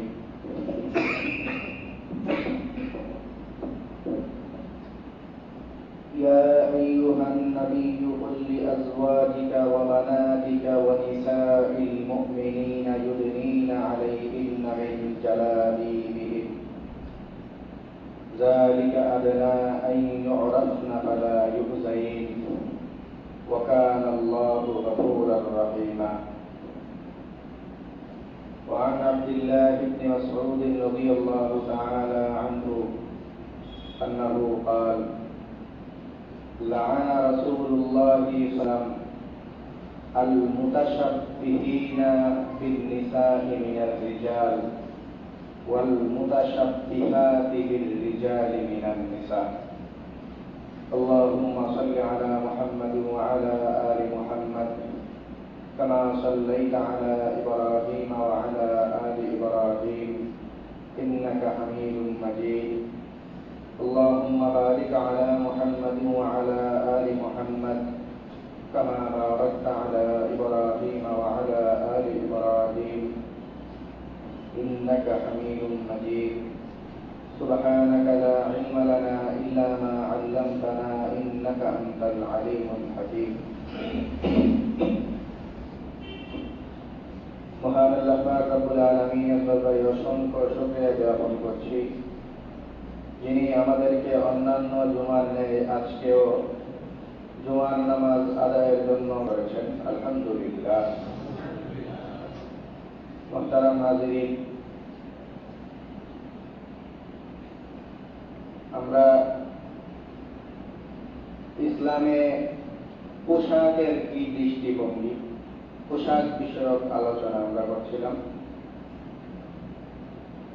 পোশাকের স্বাধীনতা, বিশেষ করে ওই নারীদের পোশাকের স্বাধীনতা ইস্যু করে সারা দেশেই আলোচনা শুরু হয়েছিল। এটাকে কেন্দ্র করে পোশাক কেন্দ্রিক বেশ কিছু কথা আমরা বলেছি। এর মধ্যে সর্বশেষ আমরা যেই কথা বলতেছিলাম সেটা হলো পোশাকের ব্যাপারে ড্রেস কোড কি, ইসলাম মানুষদেরকে কি কোন ধরনের পোশাক পরতে বলে। দুই একটা ব্যাপার আমরা উল্লেখ করেছি। এর মধ্যে উল্লেখযোগ্য হল পুরুষদের জন্য বিশেষ করে লাল কাপড়ের রং এবং কুসুম রঙের কাপড় এগুলো পরিধান করা নিষেধ। এই কথা আমরা বলেছি গত জুমাতে। আরেকটা কথা বলেছিলাম, সেটা হলো স্বর্ণ রূপা ইত্যাদি ব্যবহার করা পুরুষের জন্য, এটাও নিষেধ, এবং রেশমি কাপড় ব্যবহার করা নিষেধ। এই পর্যন্ত আমরা কোন ধরনের পোশাক পরা যাবে না এই বিষয়ে কথা বললাম। আরো কিছু কথা আছে যেগুলোর মধ্যে যেই পোশাকগুলি পরতে পারবে না পোশাকগুলির কথা তো বলে ফেললাম, কি কি পারবে না। এর মধ্যে ওই লাল পরা যাবে না, কুসুম রঙের পরা যাবে না, স্বর্ণ রূপা পরা যাবে না, রেশমের কাপড় পরা যাবে না, বাকি সবকিছুই পরতে পারবে। কিন্তু যে বাকি যা যা পড়তে পারবে এগুলো যেভাবে ইচ্ছা করতে পারবে না। যেগুলো পড়তে পারবে ওগুলোরও পড়ার নিয়ম আছে। একটু খোলামেলা পড়তে হয় পুরুষের। খোলামেলা মানে খোলামেলা শব্দ বললে যা বুঝে আসে ওরকম না। নারীদের তো ঢাইকা ভিক্ষা পড়ার কথা, আর পুরুষদের একটু খোলার কথা আছে। খোলার কথা মানে হাদিসের মধ্যে আছে, আপনারা জানেন কিছু জায়গায় খুলে রাখতে হয়, বাকি জানলেও আমরা এটা মানি নিল, বিশেষ করে শুধু নামাজে যাবে, অন্য সময় খেয়াল থাকে না, এটা খুললেই রাখতে হয়। কিন্তু আমাদের নামাজের সময় খুব মনে হয়। সেটা হলো পুরুষদের টাকনুর নিচ থেকে বাকি অংশ নিচেরটা ওটা খোলা রাখতে হয়, এটা করা যাবে না। তার মানে যা যে জিনিস পড়ার মতো করা যায় ওগুলো যেভাবে ইচ্ছা করা যায়, পড়ার নিয়ম নীতি আছে, যে এর নিচের অংশ করতে পারবে না। আমরা নামাজের সময় টানাটানি শুরু করি আর কি, নিচে নিচে লাগে, ওটা সবসময়ই নিষেধ। তো যাদেরকে ঢাইকা রাখতে, নারীদেরকে ঢাইকা রাখতে বলা হয়েছিল, ওরা যত পারে খুলে, আর আমাদের পুরুষরা এরা যত নিচে নেওয়া পারে, মানে যা বলা হয়তো ওটা মানতে ভালো লাগে। হাদিসের মধ্যে আছে নবী সাল্লাল্লাহু আলাইহি ওয়াসাল্লাম বলেন, মা আসফালা মিনাল কাবাইনি মিনাল ইজারি ফিন্নার।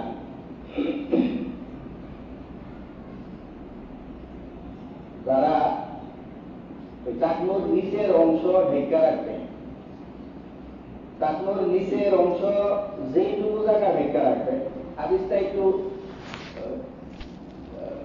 অন্যরকম হাদিস। আসলে হাদিসে এইভাবে বলা যে টাকনুর নিচ থেকে যেই অংশ আপনি ঢেকে রাখবেন ওই অংশ জাহান্নামে যাবে। তো ওই অংশ জাহান্নামে যাবে। আসলে একটা লোক রেখাইটা কিছু অংশ জাহান্নামে আর কিছু অংশ জান্নাতে, ওরকম তো না, এই লোকটাই জাহান্নামে যাবে। তো ওইটারে একটু যেই জায়গার কারণে জাহান্নামে যাবে ওই জায়গাটা শুধু বিশেষভাবে মার্ক করা হয়েছে, এইভাবে আর কি হাদিসটা। মা আসফালা মিনাল কাবাইনি মিনাল ইজারি ফিন্নার। তারপর নিচের যে অংশটুকু ঢাকা থাকবে ওই অংশটুকু জাহান্নামে যাবে। এর মানে যে লোক ঢাকা রাখবে ওই লোকটাই জাহান্নামে যাবে, ওই অংশটুকু জাহান্নামে যাইতে গেলে পুরো ব্যক্তিটাই যেতে হয়। এই হলো কঠোর হুঁশিয়ারি। কঠোর হুঁশিয়ারি মানে যে অংশটুকু ঢাকা খুলে রাখতে হয়, নিচের অংশ, এই জায়গা পুরুষরা রাখতে পারবে না। ওটা যদি কেউ ঢাকে তাহলে ওই অংশ মানে এই লোকটা জাহান্নামে যাবে। তো একটা কথা বললাম, যেটা যেই কাপড় পরা যায় সেই কাপড়ের মধ্যেও নিষেধাজ্ঞা কিছু ব্যাপার আছে। এটা হলো একটা পুরুষদের জন্য। নারীদের জন্য একটা, অনেকগুলি আছে একসাথে, এগুলি আমি একটু পরে বলি, আলাদা করে বলে দিই। নারীদের জন্য বিশেষ করে আরেকটা আছে, সেটা হলো নারীরা সুগন্ধি ব্যবহার করতে পারবে না। সুগন্ধি ব্যবহার করা সুন্নত, কিন্তু পুরুষের জন্য নবী সাল্লাল্লাহু আলাইহি ওয়াসাল্লাম বলেন, মিন বানিল মুসালিম।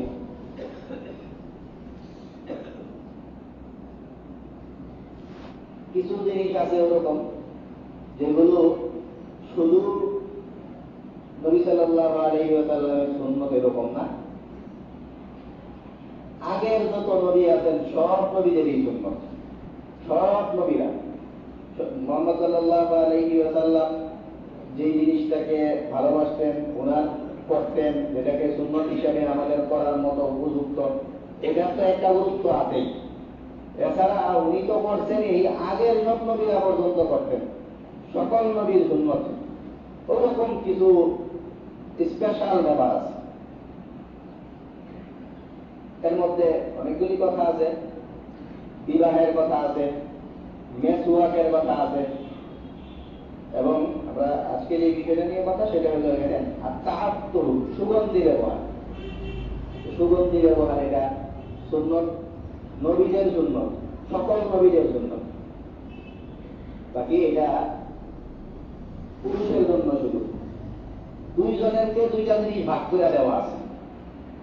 দুইজনের জন্য, পুরুষের জন্য একটা, নারীর জন্য একটা। হাদিসের মধ্যে আছে আলা ওয়াতিবুর রিজালি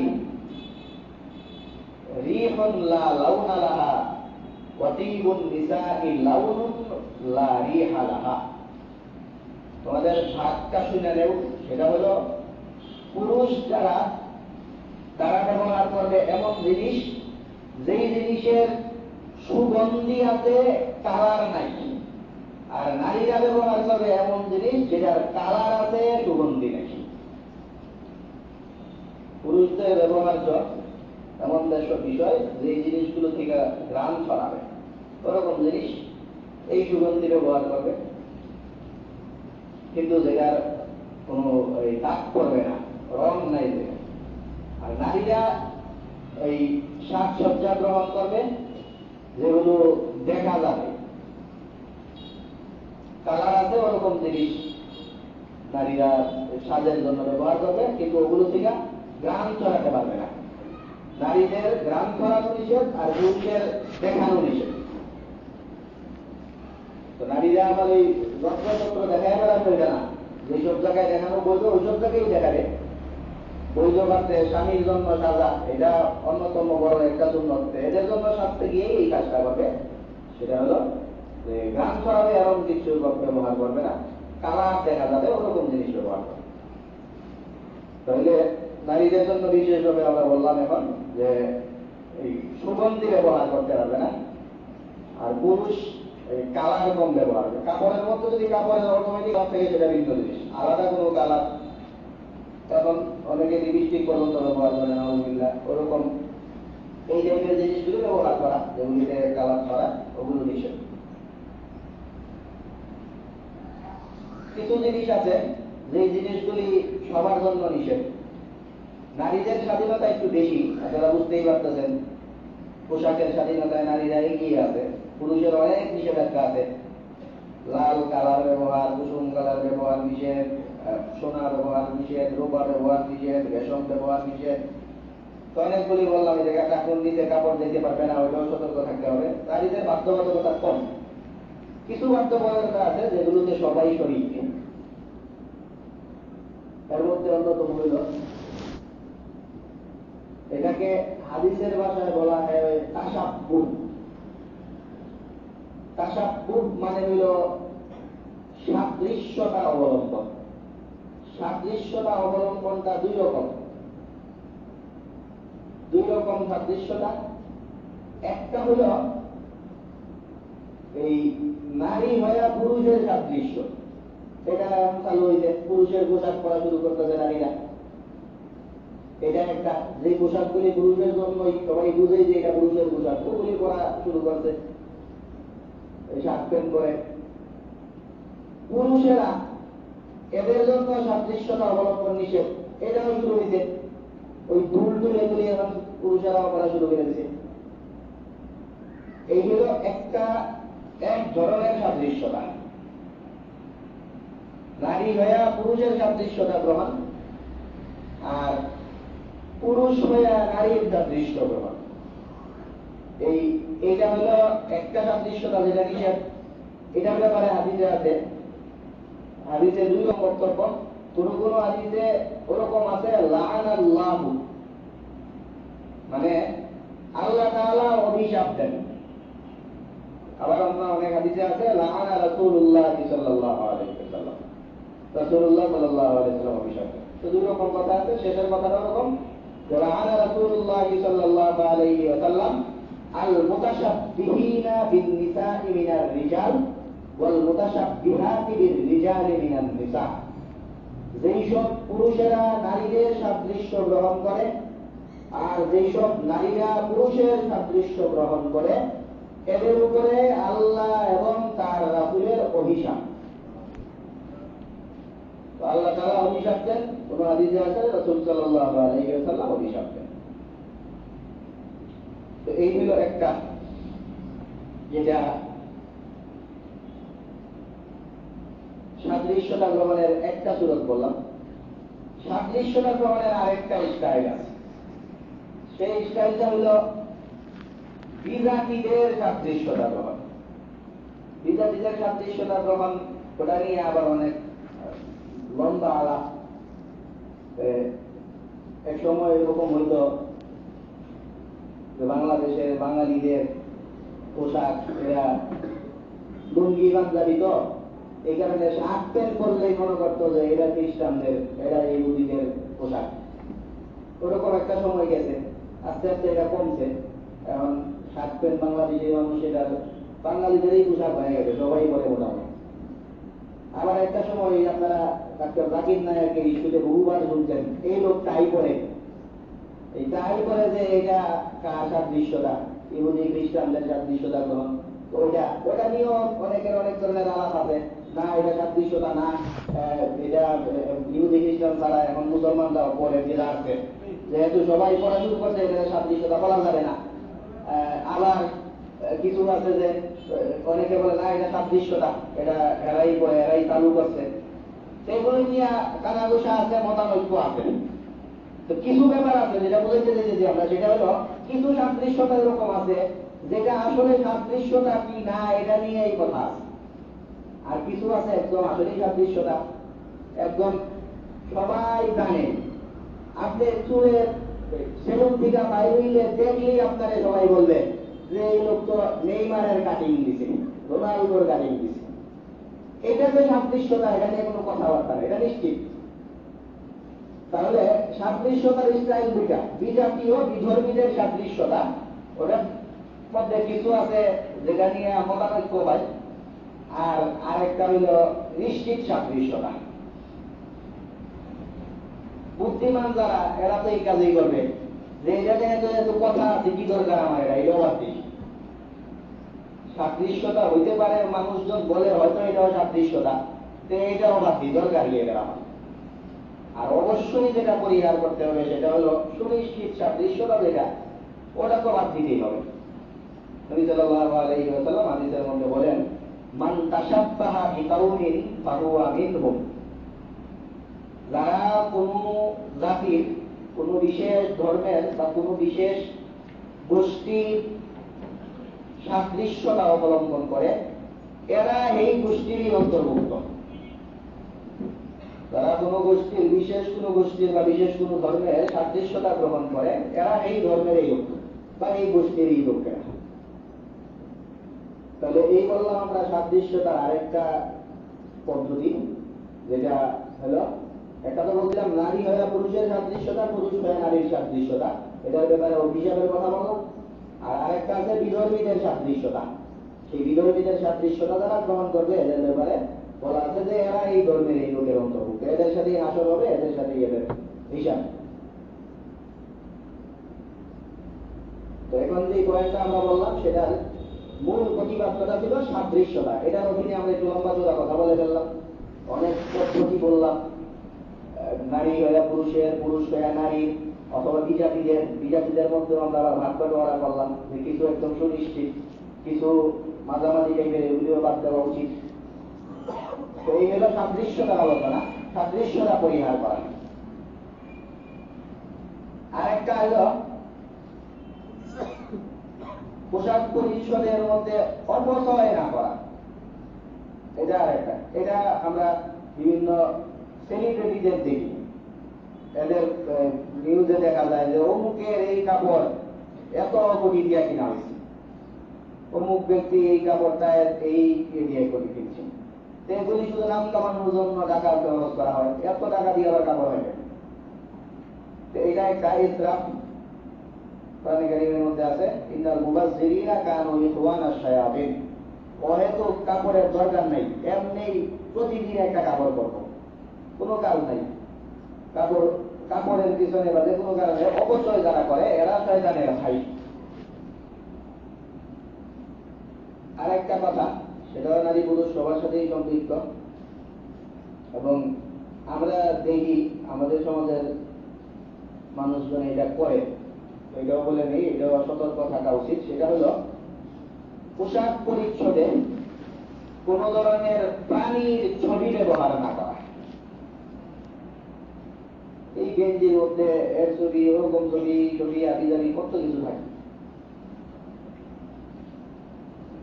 তো ছবি ব্যবহার করলে তো আপনি অর্ধেক পিতায় থাকবেন প্রথম ধাপকাই, যে আপনি এটা নিয়ে বাইরে হইলে রাস্তাঘাটে নামাজের জন্য নামাজই করতে পারবেন না, কারণ ছবি লইয়া নামাজ হয় না। আপনি যদি এই ছবি সম্পর্কিত পোশাক পরে কিনেন, কিনলে তো এটা পরার জন্য কিনবেন, আর যদি পরেন তাহলে রাস্তাঘাটে আপনার ঘুরতেই হয়, যাইতেই হয়, বাইরেতেই হয়। তাহলে নামাজের মতো এত বড় একটা নিয়ামত, এত বড় একটা কাজ, এটার থেকে আপনি বঞ্চিত।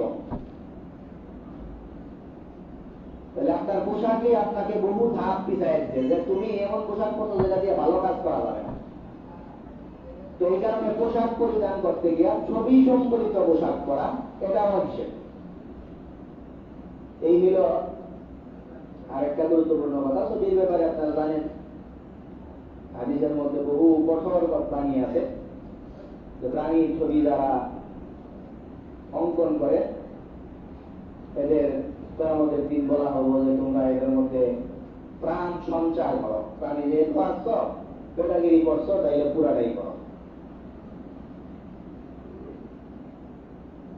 এরপরে যেই ঘরে এগুলি থাকে, এই আপনি তো এটা ঘরের মধ্যে রাখবেন, আপনার এই কাপড়ের মধ্যে প্রাণীর ছবি, ওই ঘরে রহমতের ফেরেশতা ঢুকে না। তাআলাতুল মালায়েকাতু বাইতান ফীহি কালবুন আও তাসাবির। যেই ঘরে কুকুর পোষা হয় অথবা প্রাণীর ছবি থাকে, ওই ঘরে ফেরেশতা ঢুকে না। তো অনেকে সিকিউরিটির জন্য কুকুর পুষে, ওইটার কথা দিতে ওই হিসাব থেকে বাইরে এটার অনুমতি দেওয়া আছে। এছাড়া তাহলে এই হলো আরেকটা ব্যাপার, ছবির কথা বললাম, কাপড়ের ছবি। তো এই মোটামুটি আমরা বেশ কিছু কথা বললাম ড্রেস কোড নিয়ে, কাপড়ের কেন্দ্রিক। এখন কাপড়ের যে কথাগুলি বললাম, কাপড়ের এই কথাগুলি আপনাদের অনেকে মানতে পারবেন, অনেকে মানতে পারবেন না। কিন্তু আপনাদের ঈমানের দাবি, আপনারা যদি ধর্মের ব্যাপারে আপনাদের ভক্তি থাকে, তাহলে আপনাদের সেই ঈমানের ধর্মের দাবি হল যে আপনারা যেই ড্রেস কোড বিষয়ক যে বক্তব্যগুলো দেওয়া হলো, সেই বক্তব্যগুলো সমীহ করা, এগুলো ভালো লাগে, কথাগুলি ভালো লাগছে। আমার তো কাপড় আছে, এগুলি হয়ে গেছে, এগুলি না পড়লে ফালাই দিব, কিছুদিন পরি, অথবা এটা লাল কাপড় বানায় ফেলে রাখছি, এটা এখন ফালাই দিব, এই সবই তো জানতাম না, এই কারণে এই কাপড় কিছুদিন ব্যবহার করি। অথবা আচ্ছা ঠিক আছে, ধর্মের এটা সব কথা তো আর মানতে পারি না, কিছু যতটুকু পারি মানলাম, আর কিছু মানলাম না। এইরকম বিভিন্ন স্তর হইতে পারে আমলের দিক দিয়া, কিন্তু বিশ্বাসের দিক দিয়ে আপনাদের এটা বোঝা উচিত যে যেই কথাগুলি বলা হইল ড্রেস কেন্দ্রিক, ওগুলি ধর্মের কথা। এর বাহিরে যদি কেউ যায়, এর বাহিরে গেলে এটা কাজটা ঠিক না, কাজটা ঠিক না, এই বিশ্বাসটা রাখতে হবে, মানতে পারে না পারে। এখন আপনাদের মনে হইতে পারে যে আমাদের তো এই কাজটা না করলে, ধর্মের যে ড্রেস কোড দেওয়া আছে, এই কোডের ড্রেস কোডের বাইরে গিয়া আমরা তো অনেক আগায়া দিয়েছি, অনেক উন্নতি সাধন করতেছি। আমরা যদি এই ড্রেস কোড মানতে যাই, তাহলে আমাদের এই যে ধর্মের যে নীতি নিয়ম, এই নীতি নিয়মের বাইরে গিয়া আমরা তো অনেক আগায়া দিয়েছি, অনেক উন্নতি সাধন করতেছি। আমরা যদি এই ড্রেস কোড মানতে যাই, তাহলে আমাদের এই যে ধর্মের যে নীতি নিয়ম, এই নীতি নিয়মের বাইরে গিয়া আমরা তো অনেক আগায়া দিয়েছি, অনেক উন্নতি সাধন করতেছি। আমরা যদি এই ড্রেস কোড মানতে যাই, আমাদের দেশের মানুষজন ফুটবল খেলতে পারবে না। ফুটবল যদি খেলতে না পারে তাহলে ওই সাপ গেমে গিয়ে অংশ নিতে পারবে না। অংশ নিতে না পারলে কাপও আনতে পারত না। আমাদের দেশের ভাবমূর্তি উজ্জ্বল হইত না। যদি ধর্মীয় ড্রেস কোড মানতে যায় তাহলে আমাদের ভাবমূর্তি পূর্ণ হবে। এখন ব্যাপারটা হলো ওরকম, ভাবমূর্তির সাথে এমন ভাবে ব্যাপারটা জুড়ে দেওয়া যে এটা নিয়ে কথা বললে এমন কইব যে এই দেশের খারাপ চাইতেছে হুজুররা, এরা চাইতেছে যে দেশ পিতাইয়া থাকুক, এই দেশ আগাইয়া যাইতেছে, নারীরা এই ধরনের এই যে ধর্মীয় পোশাকের বাহিরের পোশাক পরছে, যে কি হয়েছে ওইটা এরা কি করছে, এরা খেলতে গেছে, টুর্নামেন্ট জিততে আসছে, বাংলাদেশের নাম উজ্জ্বল করছে। আচ্ছা, আপনাদের এই টপিকের বাহিরের একটা কথা হলো, মনে করেন আমাদের দেশ আমরা ঋণগ্রস্ত, আমরা বিভিন্ন দেশ থেকে ঋণ আনি, আইনা এই প্রজেক্টে কাজে লাগাই, এগুলি করি ওইগুলি করি। মনে করেন আমাদের অবস্থা উন্নতি হয়েছে, এখন আমরা ঋণ দেই, ঋণ দিয়া চড়া সুদে ঋণ দিয়া বিভিন্ন গরিব রাষ্ট্রে বিভিন্ন প্রজেক্ট আমরা বাস্তবায়ন করাই। এরা আস্তে ধীরে আমাদের সেই ঋণ শোধ করবে, আর আমরা আমাদের অবস্থা, অর্থনৈতিক অবস্থা আস্তে আস্তে আরো উন্নতি হইব। তাহলে কি হইল, আমরা আমাদের দেশের অর্থনৈতিক অবস্থা উন্নতি হইল, আমরা আর্থিকভাবে আগায় গেলাম, বিশ্বের ধনী রাষ্ট্রগুলোর অন্তর্ভুক্ত হয়ে গেলাম। বললাম কেমনে? চড়া মূল্যের সুদ দিয়া। তাহলে আপনাদের কি মনে হয়, সব এই ধর্মীয় স্কলার দ্বারা, সোজা কথায় হুজুররা, আর একটু ওই যাদের সহ্য হয় না টাইপের লোক, এদের বাসায় মোল্লারা, এই মোল্লারা হুজুররা বা এরা কি করবে আপনাদের মনে হয়? এরা বলবে না দেশ তো আগে যেতে দেয়, কিন্তু এটার দায়িত্বের মধ্যে এটা বলে না যে এই সুদের মাধ্যমে দেশ আগায় দেওয়া এটা ভালো কোনো লক্ষণ না, এটা ভবিষ্যতে কোনো খারাপ, এটার আসর বলে এই সুদের মাধ্যমে আগায় দেওয়ার দরকার নাই। আমরা স্বাভাবিক করে যেটুকু আগে দিতে পারি এইটুকুই আমাদের উচিত। তখন কি বলে বলছেন আপনারা যে এই মোল্লার আল্লাহকে দেশ আগে দেওয়ার কথা? এরা বোঝাতে যে সুদ খাওয়া যাবে না, সুদটা খাইতে দিয়েই তো আমরা উন্নত বিশ্বের সাথে তাল মিলিয়ে দিতে পারতাছি, আমরা এই অমুক দেশের সাথে টক্কর দিতে পারতাছি, বিশ্বের উন্নত দেশের কাতারে আমরা ভিক্ষা দিতেছি। তো একটা জিনিস, ধর্মের গণ্ডির বাইরে গিয়া উন্নতি হইতেছে আপাত দৃষ্টিতে, উন্নতি তো স্বীকারই করি না আমরা এটাকে, আপাত দৃষ্টিতে বাহ্যিক চোখে, অনেকের চোখে একটা জিনিস এটা উন্নতি হইতেছে মনে হইলেই যে উন্নতি হইতেছে, এই কারণে কিছু বলা যাবে না। এরা দেশের ভাবমূর্তি এই করে বলতে কাপ নিয়ে এসে বলছে, টুর্নামেন্ট জিততে গেছে, এই কারণে এই নারীরা ছোট পোশাক পরতে পারবে না, এই পোশাক পরে নারীরা খেলতে পারবে না, এগুলি বলা যাবে না। এটা খুবই অদ্ভুত কথা, বলা যাবে না কেন? সব ক্ষেত্রেই যেটা নিষেধ, এটাকে এটার মাধ্যমে উন্নতি হইল এটা বলতেই হবে, এটা নিষেধ। আপনার ভালো না লাগতে পারে, আপনার মনে হতে পারে যে এই উন্নতিটা আমি করে ফেলাই, এইভাবে আগায় যাই, কারণ আমার উপায় নাই। মানুষজন তো নিরুপায় হয়ে অনেক ধরনের খারাপ কাজে লিপ্ত হয়, আর যারা ওই খেলাধুলায় যারা নামছে এদের এই ব্যাকগ্রাউন্ড চেক করলে আপনারা এই নিরুপায় হয়ে, এক একজনের ঘর নাই থাকার, একজনের ঘর ভাঙ্গা, আর একজন খাইতে পায় না, মোটামুটি এলিট শ্রেণী যাদেরকে ধরি আমরা আর্থিক দৃষ্টিকোণ থেকে, ওরকম মানুষ খুব কমে গেছে এই খেলাধুলায়। আমাদের সংস্কৃতি এরা বুঝে, এদের উপায় আছে, উপায় নাই, যে যেই পন্থা অবলম্বন করতে পারে। মানুষ তো আরো কত খারাপ, নারীরা আরো কত খারাপ পেশা গ্রহণ করে, সেই তুলনায় তো এটা একটু উল্লেখযোগ্য, সেই হিসাবে ওগুলিতে গেছে আর কি। এর অর্থ এটা না যে এইটা এই মাধ্যমে মানুষজন উন্নতি হইতেছে। উন্নতি যেটা ধর্মীয়ভাবে নিষেধ, এটার বিরুদ্ধে আমাদের বলতে হবে, এবং আপনাদেরও এটা মানতেই হবে, করেন আর না করেন সেটা করে, আমাদেরও সেটার বিরুদ্ধে বলতে হবে, আপনাদেরও সেটা গিলতে হবে। তাহলেই আমাদের ইমান আছে, এই কথাটা আমরা এই দাবি আমরা করতে পারবো। তো এই কারণে গত কয়েকদিন যাবত এই ইস্যুটা নিয়েও কাকতালীয়ভাবে আমরা এমনি নারীর পোশাক ইত্যাদি নিয়ে কথা বলতেছিলাম, এর মধ্যে নতুন এই পালে হাওয়া লাগলো, নতুন সংযোজন এই 2-1 দিন আগে, এটা নিয়ে এখন পুরা গরম। এটা আলহামদুলিল্লাহ একটা ভাটা দিছে, ওই পরশুদিন কালকেই আমাদের শিশু বাচ্চা 14 বছর বয়সে সে সৌদি আরবে কোরআন প্রতিযোগিতায় 111টা দেশের মধ্যে তৃতীয় হয়ে আসছে। তো এটা করার কারণে যারা খুব বেশি লাভ হইতেছিল ওদের মুখটা একটু বন্ধ হয়েছে, কারণ ওটা নিয়ে এত বেশি লাভ হয়, যদি ওই চাকরিদের নিয়ে না লাভ হয় তাহলে এটা দেখাপ্পা দেখাবে। এর চেয়ে ভালো পুরা চুপ চাইলেই ভালো। আল্লাহ তাআলার খুব সুন্দর লীলা খেলা, যেমন পাশাপাশি এরকমের ব্যবস্থা হঠাৎ থাকতে হলে এই সময়ই ঘটল যে এই আলোচনা এখন তলে পড়তে বাধ্য হয়েছে। তো যাই হোক, এই হইল আমাদের এই পোশাক বিষয়ক কথা, পোশাক বিষয়ক দৃষ্টিভঙ্গি। সেই পোশাকের বাইরে গিয়া যে যাই করতে যাক সেখানেই আমাদের আবরণ তুলতেই হবে। ড্রেস কোড যেটা ধর্মীয় যে রীতিনীতি, ওইটা আমাদের বিশ্বাস রাখতে হবে, এটার প্রতি শ্রদ্ধা আমাদের থাকতে হবে। মানতে না পারলে সেটা ভিন্ন কথা, বিশ্বাস রেখা মানতে না পারলে ইমানের সমস্যা হবে না, কিন্তু বিশ্বাসের সমস্যা হলে ইমানেরই সমস্যা। আল্লাহ পাক রব্বুল আলামিন আমাদেরকে পোশাক পরিচ্ছদের মধ্যে শালীনতা অবলম্বন করার তৌফিক দান করুন। ওয়া আখিরু দাওয়ানা আলহামদুলিল্লাহি রাব্বিল আলামিন। আমাদের সুন্নাত পড়া হয়ে যাবে, আমরা সামনের কাতারগুলোকে পুরা করি, তারপরে সুন্নতে যাবো।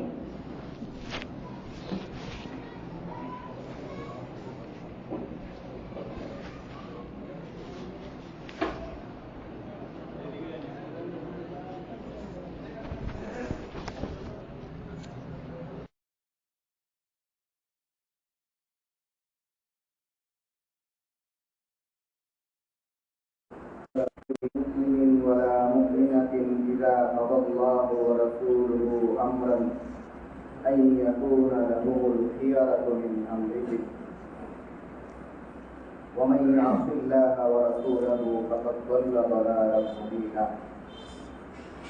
وقال الله سبحانه وتعالى: يا أيها النبي قل لأزواجك وبناتك ونساء المؤمنين يدنين عليهن من جلابيبهن. وعن النبي صلى الله عليه وسلم أنه قال: من نظر إلى محاسن امرأة أجنبية صب على عينه الآنة يوم القيامة، أو كما قال النبي صلى الله عليه وسلم. اللهم صل على محمد وعلى آل محمد كما صليت على إبراهيم وعلى آل إبراهيم إنك حميد مجيد. اللهم بارك على محمد وعلى آل محمد كما باركت على إبراهيم وعلى آل إبراهيم إنك حميد مجيد. سبحانك لا علم لنا إلا ما علمتنا إنك أنت العليم الحكيم. মহান আল্লাহ পাক রব্বুল আলামিনের দরবারে অসংখ্য শুকরিয়া জ্ঞাপন করছি, যিনি আমাদেরকে অন্যান্য জুমার আজকেও জুমার নামাজ আদায়ের জন্য পবিত্র মসজিদে আসার তৌফিক দান করেছেন। আলহামদুলিল্লাহ। মুহতারাম হাজিরিন, আমরা অযথা মানুষজনকে গালাগাল করা, মুখ খারাপ করা, মুখ দিয়ে যাচ্ছে তাই বলা, এই সংক্রান্ত লম্বা চওড়া কথা শুরু করছিলাম। বেশ বড় সড়ো কথা, সময় সুযোগে আমরা এই বিষয়ে বিভিন্ন সময়ে কথা বলব। পরিস্থিতির দাবি অনুযায়ী এই মুহূর্তে আমরা অন্য একটা বা দুইটা বিষয় নিয়ে আপনাদের সামনে কথা বলবো। আপনারা জানেন আমাদের দেশে এখন পর্দা, হিজাব ইত্যাদি বিষয়ে জোরে সোরে আলোচনা শুরু হয়েছে। তো এই কারণে মেয়েদের পর্দা পুশিদা ইত্যাদির গুরুত্ব, অভিভাবকরা মেয়েদেরকে পর্দায় যেন রাখেন সেই গুরুত্ব ইত্যাদি বিষয়, এবং পাশাপাশি আমাদের দেশে একটা এখন গুরুত্বপূর্ণ টপিক, সেটা হলো আমাদের এই সরকারের অধীনে যে একটা উদ্যোগ নেওয়া হয়েছে সার্বজনীন পেনশন, সেই বিষয়েও কিছু কথাও আমরা বলে এই দুইটা বিষয় আলোচনার পরে আমরা ধারাবাহিক আলোচনা শুরু করি। তো পর্দার বিষয়ে আলোচনা এই কারণে প্রাসঙ্গিক, আপনারা শুনছেন ঢাকা বিশ্ববিদ্যালয়ের বাংলা বিভাগে কোনো এক নারী শিক্ষার্থীকে পর্দা হিজাব করার অপরাধে, হিজাব করতে কি কারণে, এই কারণে তাকে পরীক্ষা নেওয়া হয় নাই, সরাই দেওয়া হয়েছে। পরবর্তীতে এটা নিয়ে বিভিন্ন মানুষের বিভিন্ন আপত্তিকর বক্তব্য। মুসলমানদের দেশে যে বক্তব্যগুলো কোনোভাবেই সত্য করা যায় না। কেউ তো, কারো বক্তব্য হইল যে শিক্ষকদেরই বক্তব্য সেইখানকার একজনের, যে যারা ওই ধরনের পর্দা পুশিদা ইত্যাদি করা লাগে, এত হিজাব করে আসতে হয়, তাদের বিশ্ববিদ্যালয়ে না আসলেই চলে, একটা বক্তব্য। আবার অনেকে এই কথা বলতেছে যে শিক্ষকরা এরা হইল পিতার মতো, পিতার জাতি, তো পিতা বাবা এদের সাথে পর্দা টর্দা করা লাগে না। আবার আরেকজন সংসদ সদস্যের বক্তব্য, উনি খুব আক্ষেপ নিয়ে বলতেছেন ঢাকা বিশ্ববিদ্যালয়ের এক মিছিল বের হয়েছে, সেই মিছিলের মধ্যে উনি খুঁজতেছিলেন নারীদেরকে, নারী খুঁজতে লাগলেন। নারী খুঁজতে খুঁজতে পরে উনি 2-4 জন নারী পাইছেন যারা বাঙালি নারী, সালোয়ার কামিজ ইত্যাদি পরা, আর বাকি সবাই হিজাব পরা। এই জন্য ওনার দুঃখ বোধের কোনো শেষ নেই। এই 2-4 দিনের মধ্যে এরকম তুর কালাম ঘটে গেছে মোটামুটি। এই কারণে নারীদেরকে পর্দা করানো কেন জরুরি, আমরা এই বিষয়ে নিজেদের জায়গা থেকে প্রতিবাদ করা, পর্দার বিষয়ে আরো সচেতন হওয়া। এই সময়ে প্রতিবাদের একটা অংশ এইটাও যে আমরা আমাদের নারীদেরকে আরো বেশি পর্দার মধ্যে রাখবো। এইভাবে এই চলমান যে ইস্যু, সেটাকে মোকাবেলা করা, এই জন্য আমাদের সকলের সচেতন হওয়া দরকার। এমনিতে তো কোরআনে কারীম এবং হাদিসের মধ্যে স্পষ্ট ঘোষণাই আছে যে পর্দা করা, হিজাব করা এটা মানুষের কোনো স্বাধীনতা না। দুর্ভাগ্যজনকভাবে আমরা এই স্বাধীনতার জন্য আন্দোলন করতে হবে। এখন যারা কথা বলবে, এই যারা যারা এটার বিরুদ্ধে লাগছে, পর্দার বিরুদ্ধে, এই বিরুদ্ধবাদীদের বিরুদ্ধে যে ভালো মানুষরা কথা বলবে, এই ভালো মানুষের বক্তব্য আমাদের পুরাপুরি পছন্দ হইব না। কারণ যারা ভালো মানুষরাই যা বক্তব্য দিবে, যারা প্রতিবাদ করবে, এদের বক্তব্য এখন কি দাঁড়াবে? এরা বলবে যে যারা এই হিজাব করতে চায় তাদেরকে মেকআপ করে, হিজাব করে ক্লাসে যাওয়ার, পরীক্ষা দেওয়ার অনুমতি দেওয়া হোক। এটা হলো ভালো মানুষের বক্তব্য। কিন্তু কোরআনের বক্তব্য আরো কঠোর। কোরআনে কারিমে আল্লাহ তাআলা বলছেন, ওয়া মা কানা লিমুমিনিন ওয়ালা মুমিনাতিন ইযা কাদাল্লাহু ওয়া রাসূলুহু আমরান আইয়াকুনা লাহুমুল খিয়ারাতু মিন আমরিহিম। সূরা আহজাবের মধ্যে আল্লাহ তাআলা বলেন, যখন আল্লাহ এবং তার রাসূল কোনো কিছুকে অবধারিত করে দেন, পর্দা করতে হবে, চেহারা ঢাকতে হবে, হিজাব করতে হবে, এই বিষয়টা আল্লাহ এবং তার রাসূল অবধারিত, ফরজ, আবশ্যক করে দিয়েছেন। আল্লাহ এবং তার রাসূল যখন কোনো জিনিস অবধারিত করে দেন, তখন মা কানা লিমুমিনিন ওয়ালা মুমিনাতিন আইয়াকুনা লাহুমুল খিয়ারাতু মিন আমরিহিম, তখন কোনো মুমিন পুরুষ বা কোনো নারীর এই অধিকার নাই যে এটা নিয়ে তাদের আর কোনো এখতিয়ার থাকবে, স্বাধীনতা থাকবে, যে চাইলে কেউ চেহারা খুলা থাকবে, আর যদি কেউ চায় চেহারা ঢাকা যাইতে, তাহলে যেন তাকেও যাইতে দেওয়া হয়। আল্লাহ এবং তার রাসূলের কাছে এরকম কোনো অপশনই নেই। আল্লাহ এবং তার রাসূল কোনো কিছু ফয়সালা করে দেওয়ার পরে মুমিন নারী এবং পুরুষ তাদের সবার জন্য এটা মানতে হবে যে 100% মুসলমান নারীরাই হিজাব করে থাকে, হিজাব ছাড়া যাইতে পারবে না। এই হলো কোরআনের কথা। সেই কথা থেকে এখন ভালো মানুষরা অভিযায় এসে এই কথা তুলতে হবে যে কেউ হিজাব করতে চাইলে তাকে যেন করতে দেওয়া হয়। এই নরম বক্তব্যই এখন প্রতিবাদ। কোরআনে কারিমের স্পষ্ট কথা হলো যে কোনো অপশন নাই, তাদের অপশন থাকার কোনো অধিকার নাই। আল্লাহ এবং তার রাসূল একটা জিনিস অবধারিত করে দেওয়ার পর, আল্লাহ এবং তার রাসূল যে বিষয়টা অবধারিত করেছেন সেটা বহু আয়াত এবং হাদিস থেকে প্রমাণিত। এখানে তো আমরা বললাম আল্লাহ এবং তার রাসূল অবধারিত করে দেওয়ার পরে হিজাব ছাড়ার আর কোনো অপশন নাই।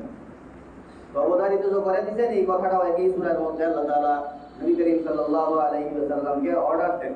সেই অর্ডারটা আমাদের এই কোর্টের বক্তব্যের পরিপ্রেক্ষিতে যে বক্তব্য আসছে যে শিক্ষকরা পিতার জাতি, এই কথাকে একদম উড়িয়ে দেয়।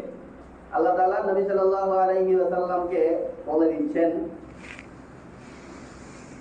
যে হে নবী, কুল লিআজওয়াজিকা ওয়া বানাতিকা ওয়া নিসাইল মুমিনিন ইউদনিনা আলাইহিন্না মিন জালাবিবিহিন।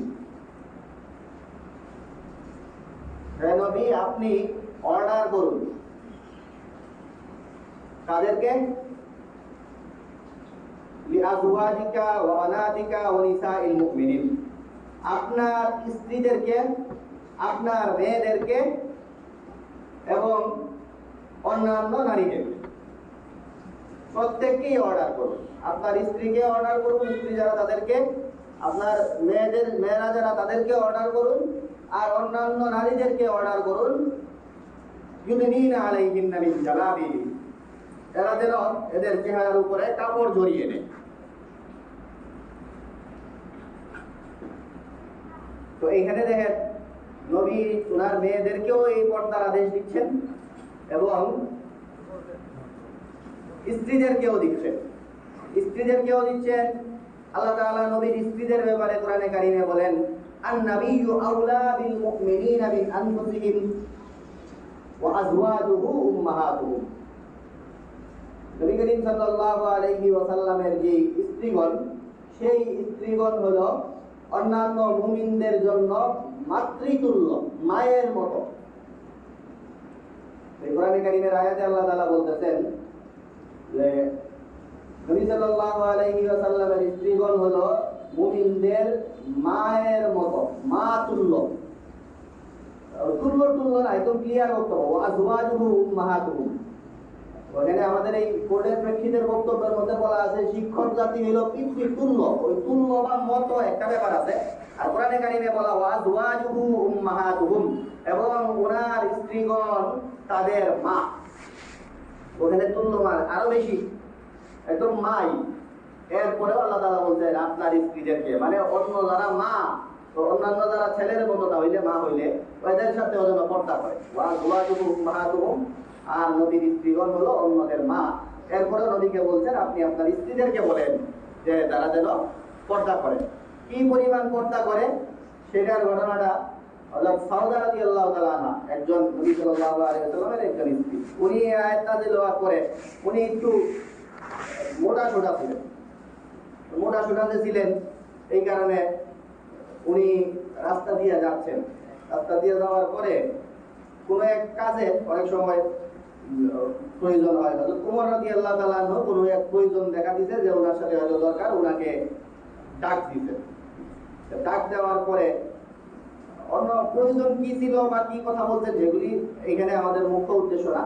আমরা যে ব্যাপারটা এখান থেকে, যে হাদিস থেকে যারা মুহাদ্দিসিনরা, যারা ব্যাখ্যাকার, তারা যে কথাটা বলেন যে এইখানে হযরত সাউদাকে ওমর রাদিয়াল্লাহু তাআলা আনহু চিনে ফেলছেন শুধু এই কারণেই যে উনি ওই চাদরাবৃত হয়ে চেহারা সব ঢাকার পরেও উনি যে অনেক বেশি মোটা ছিলেন এই কারণেই চিনতেন।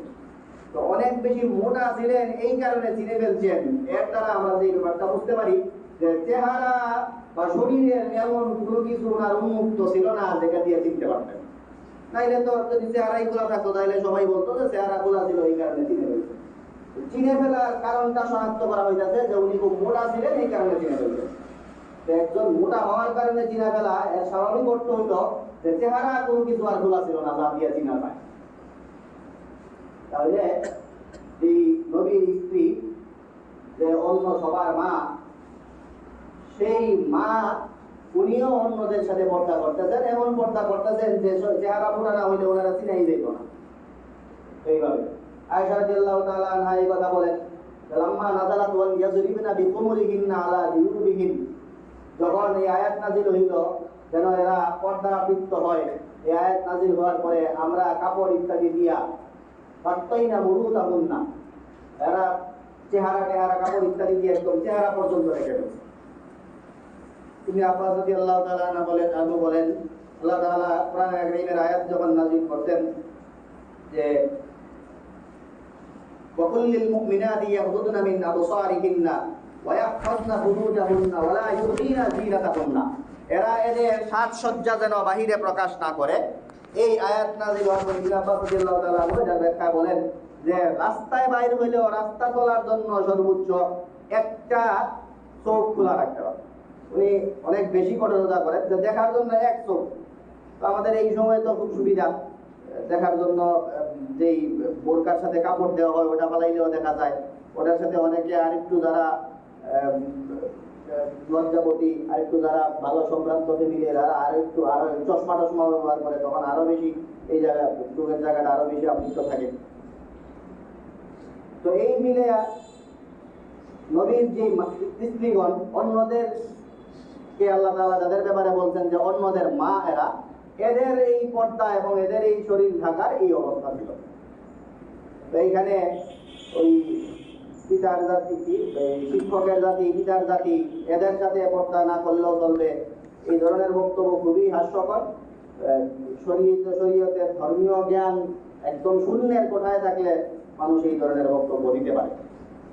তাছাড়া আমাদের দেশে সমাজের মধ্যে অনেক শিক্ষকের দ্বারা ছাত্রীরা লাঞ্ছিত হচ্ছে, যৌন হেনস্থার শিকার হচ্ছে, ছাত্রীদের নিয়ে শিক্ষকরা অনেক ধরনের স্ক্যান্ডাল ইত্যাদি আমাদের সমাজে। এই ধরনের সামাজিকভাবে আমরা যদি দেখি তাহলেও দেখতে পাই যে এই বক্তব্যগুলো কোনো ভ্যালু নাই। আর শরীয়ত তো এই আসলে যে পিতা তার সাথেই পর্দা করা লাগবে না, শুধু ওই পিতার মতকে ওই ধরনের কোনো ধরনের এই খোঁজাখুঁজি করে ওগুলোর সাথে পর্দা না করার কোনো অপশন নেই। একদম পার্থক্যে বোঝা গেলে যে সময় অনেক বেশি কখন তাদের বৃদ্ধ যারা এদের সাথে পর্দা না করার আরেকটা অপশন আছে। আর না হইলে অন্য কিছু লাগে এই পিতার মতো, এগুলি বলে পিতার মতো কি আমরা তো একদম ক্লিয়ার দেখালাম যেখানে নবী সাল্লাল্লাহু আলাইহি ওয়াসাল্লামের স্ত্রীগণ কোনো মায়ের মতো তত না। কোরআনে কারিমে বলা আছে যে ওনারা মুমিনদের মা, সেখানে সেই মারাই তো এই পর্দা করতেছেন। হযরত আয়েশা রাদিয়াল্লাহু তাআলা আনহা পর্দা কিভাবে করতেছেন? অন্ধ সাহাবী আসতেছেন, আব্দুল্লাহ ইবনে উম্মে মাকতুম, অন্ধ সাহাবী আসতেছেন যিনি চোখে দেখেন না। ওই অন্ধ সাহাবী আসার সময় দুইজন নবী সাল্লাল্লাহু আলাইহি ওয়াসাল্লামের দুইজন স্ত্রী উপস্থিত ছিলেন। নবী সাল্লাল্লাহু আলাইহি ওয়াসাল্লাম বললেন যে তোমরা সরে যাও, এই আব্দুল্লাহ ইবনে উম্মে মাকতুম আসতেছেন। তখন ওনারা বললেন যে উনি তো অন্ধ, ওনার থেকে আমরা সামনে থাকলে কি সমস্যা, উনি যদি এখানে আসেন তাহলে তো আমাদের দেখবেন না। তখন নবী সাল্লাল্লাহু আলাইহি ওয়াসাল্লাম বলেন আফা আমিয়া ওয়ানে আনতুমা, উনি অন্ধ তো কি হয়েছে, তোমরা দুজন তো আর অন্ধ না, তোমরা দুজন অন্ধ না আছে, তোমরা এখানে থাকবা কি বিষয়, তোমরাও তাকে দেখতে পারবা না, সে যেমন তোমাদের দেখতে পাবে। তো এই নবী সাল্লাল্লাহু আলাইহি ওয়াসাল্লামের স্ত্রীগণ ওনারা অন্যদের মা হওয়া সত্ত্বেও রাস্তাঘাটে বের হইলে তো পর্দা করছেন, ঘরের ভিতরে কেউ আসলেও পর্দা তো করছেনই, ঘরের ভিতরে কেউ আসলে যদি এই অন্ধ সাহাবীও আসতেন তারপরেও ওনারা পর্দা করতেন। একই কথা নবী সাল্লাল্লাহু আলাইহি ওয়াসাল্লামের মেয়েদের ব্যাপারেও। ফাতেমা রাদিয়াল্লাহু তাআলা আনহা, ওনার কাছে নবী সাল্লাল্লাহু আলাইহি ওয়াসাল্লাম গোলাম নিয়ে গেলেন, একজন ওনার প্রয়োজনে একজন খাদেম দরকার ছিল, গোলাম নিয়ে যাওয়ার সময় যে কাকে নিয়ে যাচ্ছে তা তো জানে না। দরজায় যখন নক করলেন তখন ফাতেমা রাদিয়াল্লাহু তাআলা আনহা দরজা খুলতেছেন না। পরে নবী সাল্লাল্লাহু আলাইহি ওয়াসাল্লাম কারণ জিজ্ঞেস করার পরে বললেন যে আমি আমার চেহারা পুরোপুরি ঢাকতে পারবো না, এই পরিমাণ কাপড় নাই, এই কারণে আপনি তো আসতে পারতেন কিন্তু সাথে আরেকজনকে, তাকে তো আমি অনুমতি দিতে পারি না, আমার চেহারা ইত্যাদি যেহেতু ঢাকতে পারবো না এই কারণে। তার মানে পুরাপুরি চেহারা ইত্যাদি ঢাকা পর্দা করা ছাড়া নবী সাল্লাল্লাহু আলাইহি ওয়াসাল্লামের মেয়েরাও অন্য কারো সামনে যেতেন, এবং অন্যরা তো যেতে পারবেই না, সাধারণ নারীরা, তাদের ব্যাপারে তো বলা আছে। তো এই তিনজন মানুষের নাম আলাদা ধরে ধরে আল্লাহ তাআলা নবী সাল্লাল্লাহু আলাইহি ওয়াসাল্লামকে বলছেন যে ইয়া আইয়ুহান নাবিয়্যু কুল লি আজওয়াজিকা ওয়া বানাতিকা ওয়া নিসাইল মুমিনিনা ইউদিনিনা আলাইহিন্না মিন জালাবিবিহিন, আপনি আপনার স্ত্রীদেরকে, আপনার মেয়েদেরকে এবং অন্যান্য মুসলিম রমণীদেরকে, তাদের সবাইকে আপনি আদেশ দেন তারা যেন হিজাব আবৃত হয়। তো এই হইল অর্ডার।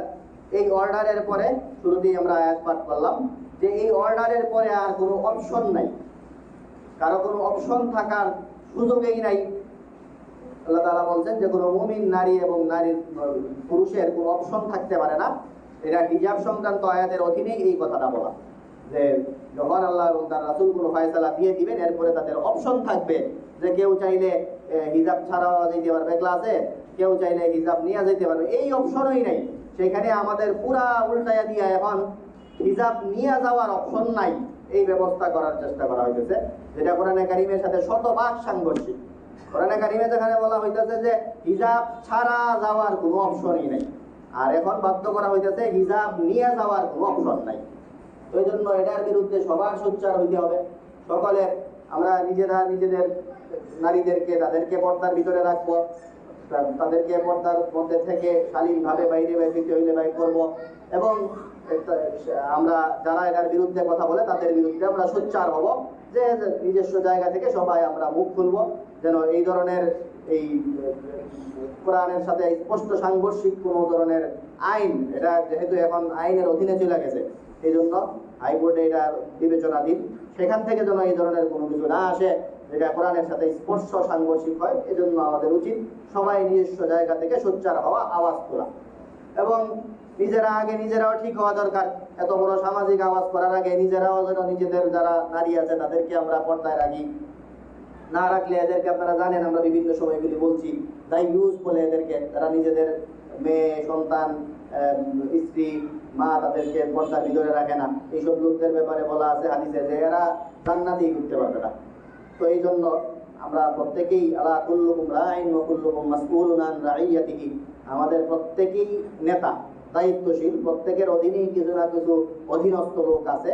এই অধীনস্থ যারা আছে তাদেরকে আমরা ঠিক করব, এরপরে আমাদের ঊর্ধ্বে যারা আছে এরা যেন ঠিক হয়, এই জন্য আমরা সোচ্চার হব, জোরে সোরে আওয়াজ তুলব। আল্লাহ তাআলা আমাদেরকে এই চলমান ইস্যুতে মুসলমানদের বিজয় দান করুন। আমাদের পর্দা এবং হিজাবের পক্ষের যে শক্তি, সেই শক্তি যেন বিজয়ী হয়, সেই জন্য আমাদেরকে ভূমিকা রাখার তৌফিক দান করুন। ওয়া আখিরু দাওয়ানা আলহামদুলিল্লাহি রাব্বিল আলামিন। আল্লাহ পড়তে বলছেন, আবার এই জীবিতরার কথা তো আছেই, মৃত মানুষের পর্যন্ত বলছেন যে মরার পরেও এই কালারই চয়েস করো। তো জীবিত মৃত সবার জন্য এই কালার পছন্দ করতে বলছেন। এই কালার নিজে সবচেয়ে বেশি পড়ছেন এবং এই কালারের ফজিলত বয়ান করছেন, এবং হাদিসের মধ্যে আছে যে নবী সাল্লাল্লাহু আলাইহি ওয়াসাল্লামেরও প্রিয় ছিল এই কালার। এতগুলো বিষয় যেটা মিলছে সেটা হলো সাদা। এমনি পড়ার নজির আছে লালের ব্যাপারে, হল্লাতুন হামরা, তারপরে আখজার, আসওয়াদ, এগুলি কালো, সবুজ, তারপরে কি লাল। তো লালের ব্যাপারে বলছিলাম, ব্যাখ্যা তো আমরা দিছি, লাল মানে একেবারে লাল না, অথবা লালের মধ্যে আছে অন্য কালার মিশ্রিত, ডোরা কাটা বলে এটাকে, এইসব। তো এই ধরনের কালার আছে। আর সাদার ব্যাপারটা হইল সবচেয়ে প্রচুর মানে অনেকগুলো দিক যেখানে মিলছে। কানা আহাব্বা ইলাইহি, মাহবুব ছিল নবী সাল্লাল্লাহু আলাইহি ওয়াসাল্লামের সাদা, অন্যদেরকে পড়তে উৎসাহ দিয়েছেন সাদার ফজিলত বয়ান করা আছে। জীবিত মৃত সবাই সাদা পড়াও, এই কথাও বলো না। আর রেওয়ায়াত বেশি সাদা বিষয়ের। এই ছিল ইসলামের পোশাক এবং পোশাকের একটা ফসল, আলওয়ান বিষয়ের কথা হয়ে গেছে। আর পড়তেন কি, কালার কি সেটা তো ছিল, পড়তেন কি এগুলির মধ্যে সবচেয়ে বেশি এবং সবচেয়ে মাহবুব যেটা, সেটা দুইটা জিনিস পাওয়া যায়। একটা হইল কামিজ, কামিজ। আরেকটার ব্যাপারে পাওয়া যায়, সেটা হইল কানা হাব্বা ইলাইহি হাব্বা সিয়াবি ইয়ালবাসাহুল হিয়ারা, ইয়ালবাসাহুল হিয়ারা। এটা একটা বিশেষ প্রকারের চাদর, ইয়ামানে তৈরি হইতো আর কি, ইয়ামানি চাদর। তো এই চাদরটার ব্যাপারেও বলা আছে যে এটাও পছন্দ ছিল। আবার কামিজের কথা বহু জায়গায় বলা আছে, এটা পছন্দ। এগুলি পছন্দের লিস্টে। এছাড়া পড়তেন লিস্ট আছে, জুব্বা পড়তেন, এরপরে সাদা সিধা পোশাক পরতেন, সেলাইহীন পোশাক পরতেন। এই ধরনের বক্তব্য পড়ার দৃষ্টির মধ্যে আছে। বাকি পছন্দনীয় যেটা সেটা বইলা নিলাম আমরা, যে এটা ছিল পছন্দ। এই হইল কালার বিষয়ে বললাম, আর কী ধরনের পোশাক পরতেন সেটাও বললাম, আর কোন কালারের পরতেন সেটাও বললাম। বাকি চলো হাদিসে পাইবা, বাকি চলো।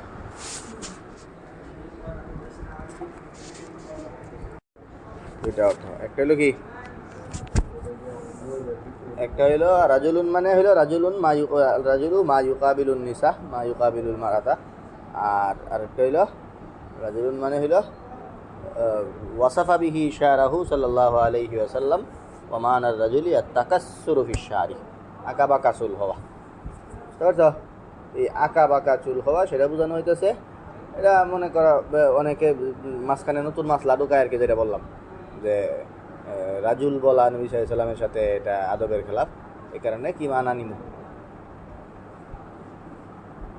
হ্যাঁ তাকাসসুরের মানা।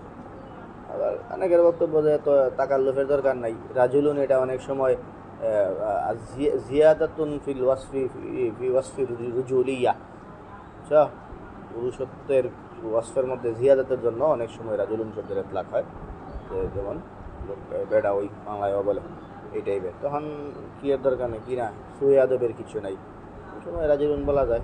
আল্লাহ তাআলা রাজুল শব্দ ইতলাক করছেন নবীদের ব্যাপারে, মা আরসালনা মিন ক্বাবলিকা ইল্লা রিজালান নূহি ইলাইহিম। রাজুল শব্দ ওয়াসফ হিসাবেও ইউজ হইতে পারে, সমস্যা নেই। এইসব দিক মিলে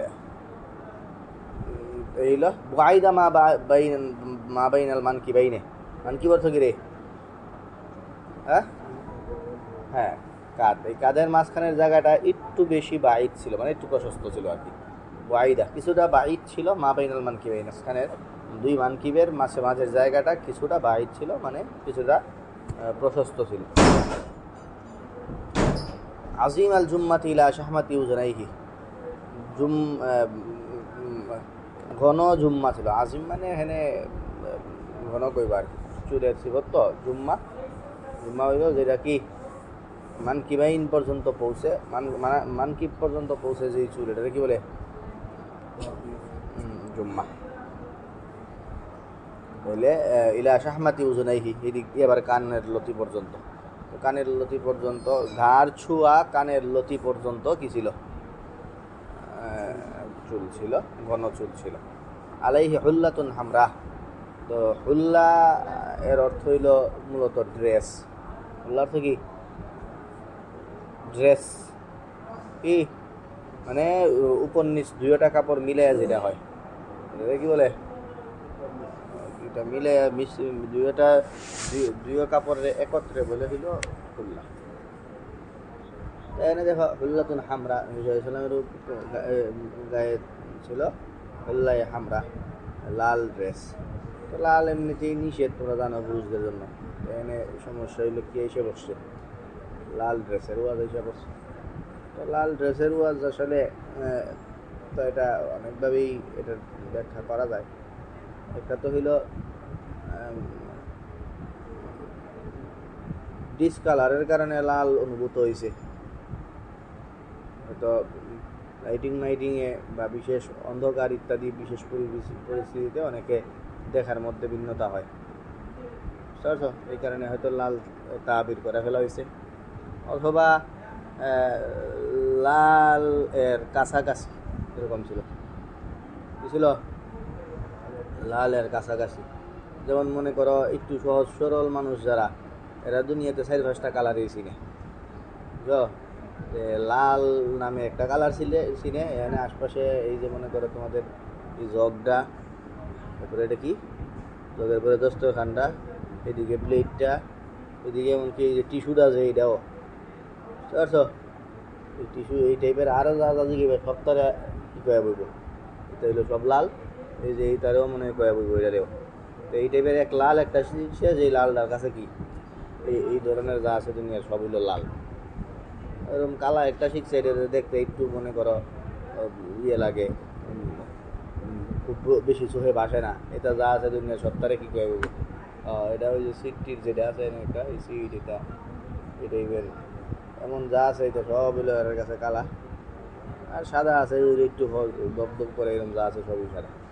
তো এই টাইপের অনেকে কালার, কাছাকাছি কালারগুলিরে এই এই ধরনের কালারের মধ্যে যেই কালারটা নামটা মাশহুর সেটার বললে কি করা হয়, অনেক সময় তা বের করে দেন। তো ওই সূত্রে হয়তো কি বলছে, লাল বলে দিচ্ছে, বুঝা কথা। আর আর একটা হইলো ব্যাখ্যা এটা হতে পারে যে আসলে লাল মানে হলো এই এটার মধ্যে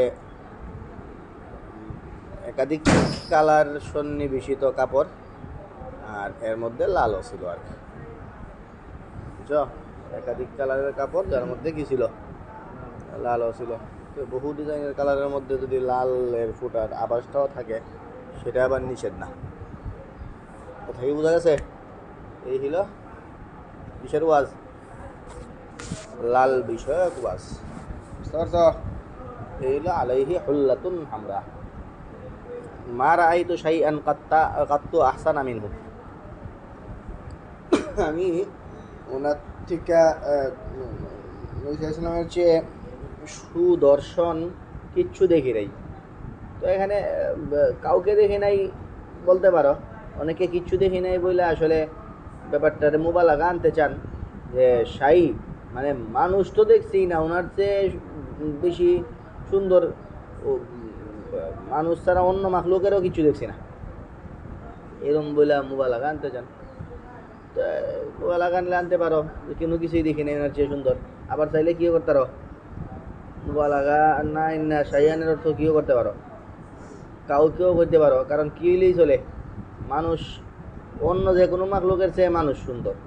কাউরে যখন দেখছো না তখন আবার কি, তাহলে অন্য কিছু দেখবাই না। লাকাদ খালাকনাল ইনসানা ফি আহসানি তাকওয়িম, তাইলে অন্য কোনো মানুষ দেখি নাই বললেই কি হইব, হ্যাঁ অন্য মাখলুক যে দেখছো না সেটা সাবেত হইব। কারণ অন্য মাখলুকের হুসনটা মানুষের তুলনায় গৌণ। তো সেই হিসাবে অনেকে বলেন যে শাইউন মানেও কি, হ্যাঁ শাইআম মিনান নাস আর কি, শাইআম মিনান নাস। আর অনেকে বলেন যে এটার উমুমিয়ত জানে কিচ্ছুই দেখছি না, এই কারণে শাইআম মিনাল খালায়েক বোঝাইতে শাইআন আসছে। তো যেটাই বলো, শাইআন মূলত কোনো কিছুই, কোনো মাখলুকে এই ওনাকে সুন্দর দেখা যায় নাই, সেটা মাখলুক দিয়ে তাবির করা যায়, মানুষ দিয়েও করা যায়। চলো চলো চলো।